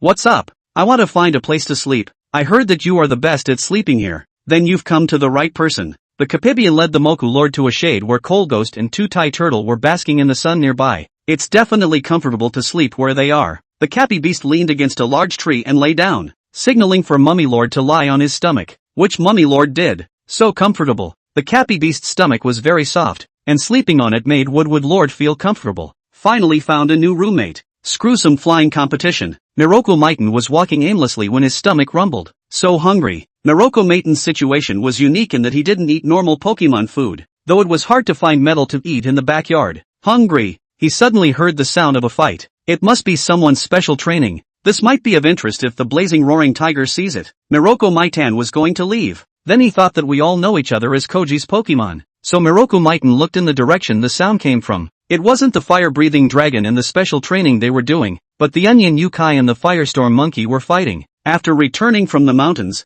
Onion Yubing would find Firestorm Monkey to practice for a while every day, and as an opponent Firestorm Monkey was much stronger than the Shrimp and Crab generals who participated in the martial arts tournament before. Firestorm Monkey is also happy to fight with Onion Yubing, although he in P1 competition is not a system, but in fighting masters against the reaction speed and force will be improved. Firestorm Monkey's beautiful kick Onion Swimmer defended with his shield. Firestorm Monkey closed his leg with fire and threw a punch, and Onion Swimmer's Onion defended in time. Both sides were forced back. That was brilliant. Miroku Mighton forgot his hunger at the sight of the exciting duel and couldn't help but applaud. It's Miroku Mighton. The Onion Wanderer had been to Alola a few times and knew Melu Mighton as he introduced each side to the other. I didn't realize there was actually a champion of the P1 tournament in Koji's Pokemon. Melu Mighton extended his own large hand to Firestorm Monkey. Nowhere. You guys are the awesome ones. Where's the Alola champion? Here a world champion, an Alola champion, and a P1 contest champion. There was truly a wealth of talent. Alright, don't compliment each other. Beauty Maytan, tell me what was so wonderful about our duel just now. Onion Swimmer Bing was curious to know what Melu Mayton thought. Onion Swimmer Senpai's Onion and Shield had both offense and defense, and you always found the best defense plan every time Firestorm Monkey Senpai attacked. But even so, it didn't make Firestorm Monkey Senpai turn defensive, which shows that both of you are experts. Ha ha, Firestorm Monkey is an expert in this area. I couldn't compare to him back then. Alright, you guys don't be modest. It seems that this little brother Melu Maytan also has 2 skills. How about we hand it over? Can't wait. Firestorm Monkey and Melu Maytan took up their stances while Onion Swimmer watched the battle from the sidelines. You attack first. Firestorm Monkey confidently greeted Miroku Mighton as he made the first move. Be careful. Steel Fist Double Strike. Miroku Mighton's spring-like arms gave his 2 fists a surprisingly wide range of attack, and he rotated his body to boost his power. A heavy fist swung over, and Firestorm Monkey made a 1,000,000-ton punch to meet it. The moment his fist touched, the intense pain made Firestorm Monkey realize that it was not a good decision to go head-to-head with Melu Mayton. Instead of taking the second punch, he chose to dodge and kicked his leg in the process, as Melu Mayton totaled both fists to protect his body. What a fast leg kick. What a heavy punch. Luckily the second one was dodged. Seeing the two fighting fiercely, Onion Yubin also went up to join in the fun. I'm going to fight with Melu Mayton too. Goo goo goo. At this time, Melu Mayton's stomach growled indisputably. Ha ha, let's eat some tree fruit first. Miroku Mighton didn't take the tree fruit, smiley face. Sorry about that, I only eat metal. Onion Wanderer and Firestorm Monkey were wondering where to find him metal to eat when Laura Leaf and Quick Dragon arrived just in time. Finally found you. The doctor said you can only eat metal and specially asked us to come and deliver it to you. The two put down the heavy metal they had carried over and placed it in front of Miroku Mighton. Thank you so much, you two beauties. Just Meilu Meitan happily feasted on it. The maned rock werewolf was at first strolling aimlessly like Meilu Meitan. Aren't you the maned rock werewolf who was responsible for Alola's championship? A Pokemon with sunglasses recognized him, and he recognized the other. Hello, you're the hopper carrier rogue crocodile, aren't you? Nice to meet you. Hello, hello, hello? Where can I turn alone? I'll take you to get acquainted with everyone? Great. Thank you very much. The maned rock werewolf gladly accepted the rogue crocodile's suggestion. Nanny Bug, there's a newcomer. Quickly measure him. The rogue crocodile was the first to find Nanny Bug with the maned rock werewolf, knowing that his old buddy must be thinking of making clothes for Alola's Pokemon. Shoo, don't wake them up. It turned out that Nanny Bug was carefully comparing the size of the Moku Lords at the moment where the Capidians were sleeping. Kimi Lords? He found a friend so quickly? The maned rock werewolf realized that the Kimu Lord was sleeping on the belly of the Capidian. Really? He'll catch a cold if he sleeps like that. You'll have to remind him more from now on, Nanny Bug said to the man-eater werewolf. Ha ha, my brother, as his name suggests, likes to babysit, the rogue crocodile said with a big grin. What's he doing here? Taking measurements? He'll knit you all sweaters. Everyone in the backyard has a sweater he's knitted, and he'll knit one for you too. Ha ha ha, but I don't have hands. I can't even wear it. The rogue crocodile patted him on the back. What do you need friends for? When you come to the backyard we are all family. Just look for me if you have anything. The main rock werewolf noticed rogue crocodile's sunglasses at this moment. Dude, your sunglasses are pretty cool. Can I borrow them? This. Rogue crocodile hesitated. After all, it's not a good idea to hit yourself in the face just after saying the words. Well, it's okay, I just said that. What's the point? Here, bring it. The rogue crocodile put his own sunglasses on the maned rock werewolf's face anyway. Wow, that feels really good. Does it? The maned rock werewolf felt that the rogue crocodile took off his sunglasses and became timid, speaking coyly, and hurriedly returned his sunglasses. Are you alright? It's fine. Ha ha, this brother of mine is the opposite of his name. Without sunglasses, he becomes well-behaved. Nanny Bug countered. Everyone's so funny. There's a lot of interesting Pokemon out there. I'll show you around some more. The blazing roaring tiger, like his companions, walked back bumping into Kojiki's other Pokemon that he encountered being the specially trained Ichigo group. After Squirt came out of the world, the flame-breathing dragon was finally able to do his daily special training, but Lucario and Blazing Monkey hadn't returned at this point. Fire-breathing dragon did not have a special training object, and took the small spray to watch Koga Ninja Frog and Lizard King fight against each other. The two uncles are so powerful. Is Daddy just as powerful? Daddy's speed is not as fast as the two uncles, but his strength is greater than theirs. Old Spray stroked his beloved son's head. Chapter 89, Fire-breathing dragon versus flaming roaring tiger. But I feel like this uncle's strength shouldn't be small either. Squirt discovered the blazing flame roaring tiger who was secretly watching the battle, and the blazing flame roaring tiger who was suddenly cued rubbed his head in embarrassment. Why are you peeking on the side when you're already here? The fire-breathing dragon asked. Seeing that you guys are quite serious, didn't want to disturb you. Blazing roaring tiger saw that no one from fire-breathing dragon was sparring and wondered where the flaming monkeys and the others were. As for this little fire dragon, he guessed that this must be fire-breathing dragon's son. Oh, I forgot to mention, this is my son Squirt. The fire-breathing dragon proudly introduced his son like the blazing roaring tiger. Hello, uncle. Hello, I'm Blazing Roaring Tiger. Blazing Roaring Tiger tenderly stroked Squirt's head. Uncle, can I fight against my dad? Squirt suddenly made a request. Oh, why this sudden request? I've always wanted to know how powerful my dad is. Ha ha, is it because you want me to experiment with your dad? The Blazing Roaring Tiger found it amusing, his eyes meeting the fire-breathing dragon. Since my son wants to see it, then please enlighten me. Point taken then? The fire-breathing dragon challenged the Blazing Roaring Tiger, and the other gladly accepted the challenge. There's a good show in store. The Lizard King and Koga Shinobu Frog were overjoyed, finally getting a break after practicing for so long. The fire-breathing dragon set up its stance and signaled for the Blazing Roaring Tiger to attack first, and the other party was not polite. A big word explosion was dry. The fire-breathing dragon also does not dodge. Directly hard to take down the big word explosion. Not the slightest concern about the scorching flames. Why doesn't Dad dodge?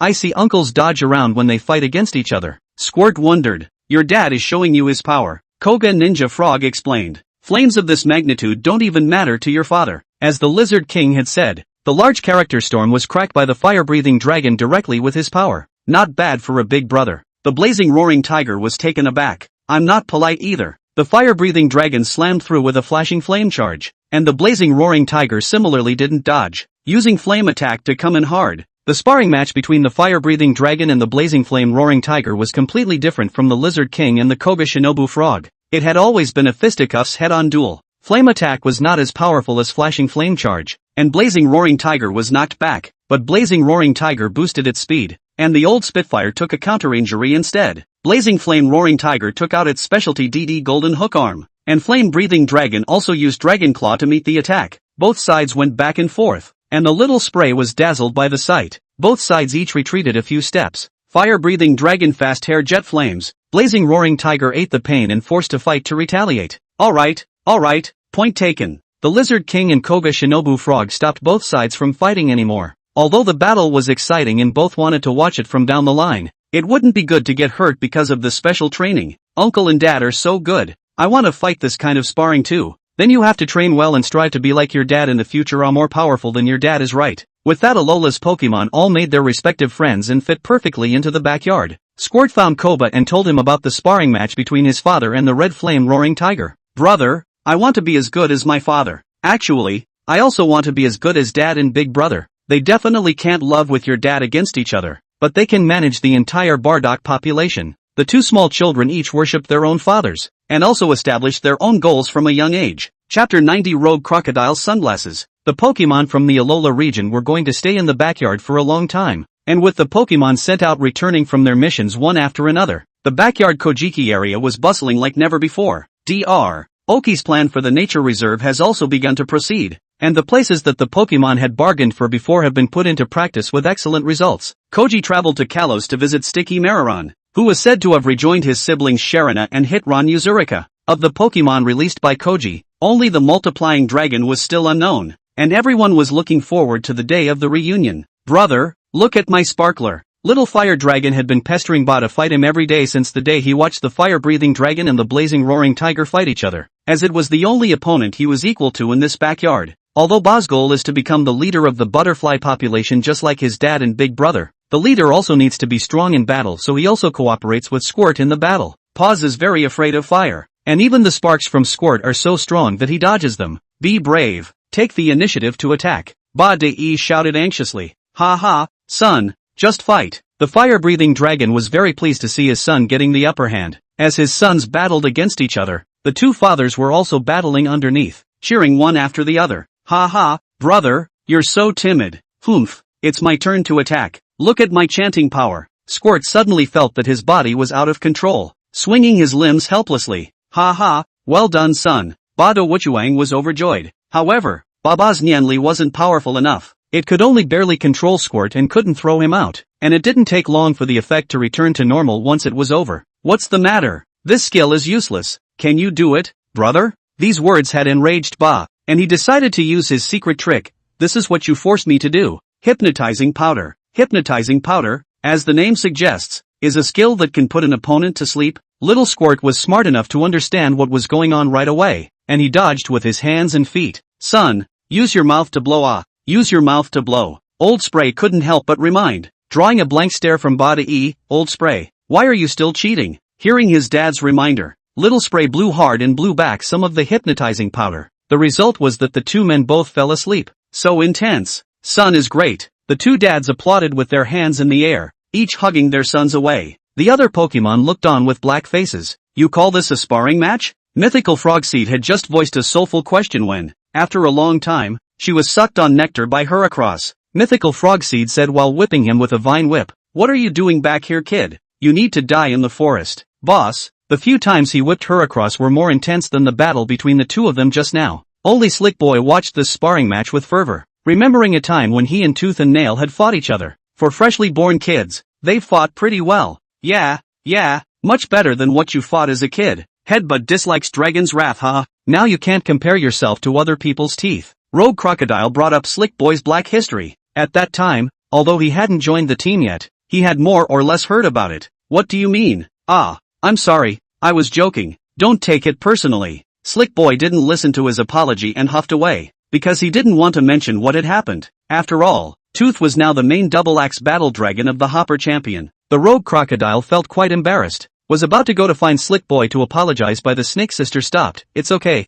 he will think of it himself. Children's temper is just. You now go to him will only make him more annoying. Unexpectedly, the Slider Boy himself more and more angry, always looking for an opportunity to revenge Rogue Crocodile. Slick Boy finally found the opportunity. In the middle of a lunch break, secretly removed the rogue crocodile's sunglasses to hide. Ah, my sunglasses. Who stole my sunglasses? As soon as he woke up, the rogue crocodile realized that his sunglasses were gone, because he had been wearing them for so long that he didn't even need to touch them to feel whether they were on or not. Don't be anxious. I'll help you look for them. Fried Pig knew the importance of sunglasses for Rogue Crocodile, and he hurriedly went to help Rogue Crocodile look for his sunglasses. Have you seen Rogue Crocodile's sunglasses?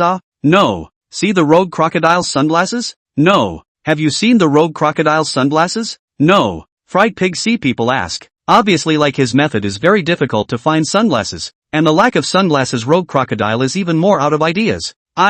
Fried Pig, you rest for a while it, like you so fine to find when. Nanny Bug stopped Fried Pig. Rascal Crocodile, when was the last time you saw sunglasses? I was wearing them before I went to bed, but not after I woke up. Rogue Crocodile's voice changed as he spoke. Obviously, the sunglasses were secretly removed by someone. And who would that be? Didn't the man-eater werewolf say he borrowed your sunglasses to wear last time? Did he take them and forget to tell you? Though it should be unlikely, the trio decided to ask anyway. You guys don't think you suspect me of stealing the sunglasses, do you? The main rock werewolf wasn't too happy. No one wanted to be suspected somehow. No, don't be mad. I was wrong. The rogue crocodile had tears in his eyes. Hey, don't cry. I didn't say anything. I'm sorry. I was in too much of a hurry. Rogue crocodiles without sunglasses have serious consequences. Nanny Bug apologized to the maned rock werewolf. In that case, I'll help along with the search. Hearing this, the man-eater werewolf, not minding being wronged, offered to go find the mythical frog seed and ask him about it. Isn't it just a lost sunglasses? Here, take this with you. Jenny Turtle happened to be by mythical frog seed side at this time,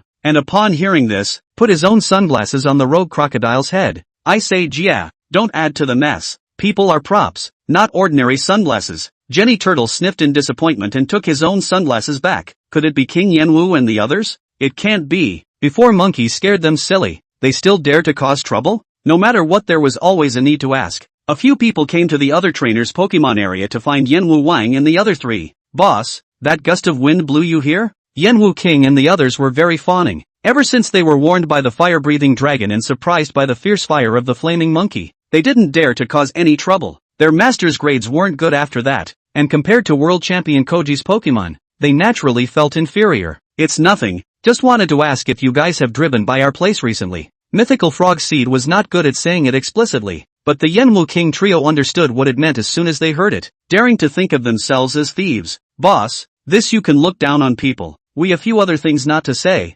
character or bar. Yenwu King seemed to be forgetting that he had once set a fire. However, Mythical Frog Seed did not really look like they had done it, and the group had no choice but to leave. Mythical Frog Seed fired Sunshine Blaze to summon all the Koji Pokemon to gather. That's the situation. Anyone who sees Rogue Crocodile's sunglasses must give them to him quickly. Vine Snake looked at Slick Boy. He looked down and was silent. Vine Snake immediately saw the signs. She found Mythical Frog Seed and whispered something in his ear, which Mythical Frog Seed understood. Guys, Rogue Crocodile is our brother. One side is in trouble. Everyone is digging up the ground to find sunglasses today. Mythical Frog Seed suddenly said excitedly. Have you taken the wrong medicine? Heracross, who was about to sneak a nectar sip, was startled. Mythical Frog Seed gave him a blank look and was the first to dig up the soil, followed by Vine Snake, who followed Mythical Frog Seed's example and dug up a handful of soil with its vine whip. The crowd had no choice but to do the same when they saw this. Slick Boy was stunned. Did not expect everyone for this sunglasses to do this kind of outrageous things too.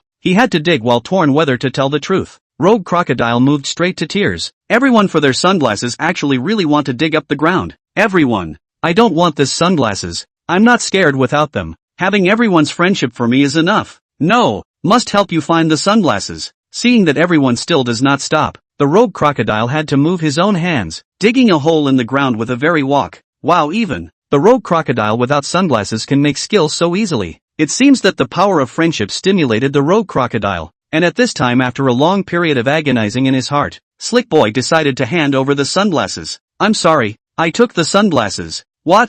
How could you? Everyone has accused Slick Boy, but Rogue Crocodile just silently took the sunglasses and spoiled him by saying, now get over it. How old are you? Still like a child? Really sorry. Seeing the Rogue Crocodile's forgiveness, Slick Boy was even more groundless. He knew how important the sunglasses were to the Rogue Crocodile, still did this thing. He felt too bad. We all understand how you feel, but we're world champions now, and you're no worse than Tooth. the Rogue Crocodile consoled. It was clear to everyone that Slick Boy was just unbalanced in his heart, and even though Wiz got the world championships, he had still been retired in his backyard and hadn't grown much. Slick Boy, you have to remember that as Koji's Pokemon, we have other important things to do besides how many championships we win. Like this Pokemon diplomacy, didn't you contribute to it? This is something much more meaningful. You don't have to envy others. Mythical Frog Seed summarized. I understand. Thank you all for forgiving me. And Rogue Crocodile, keep an eye on your sunglasses in the future. It's fine. I won't panic the next time I lose them. Rogue Crocodile smiled confidently.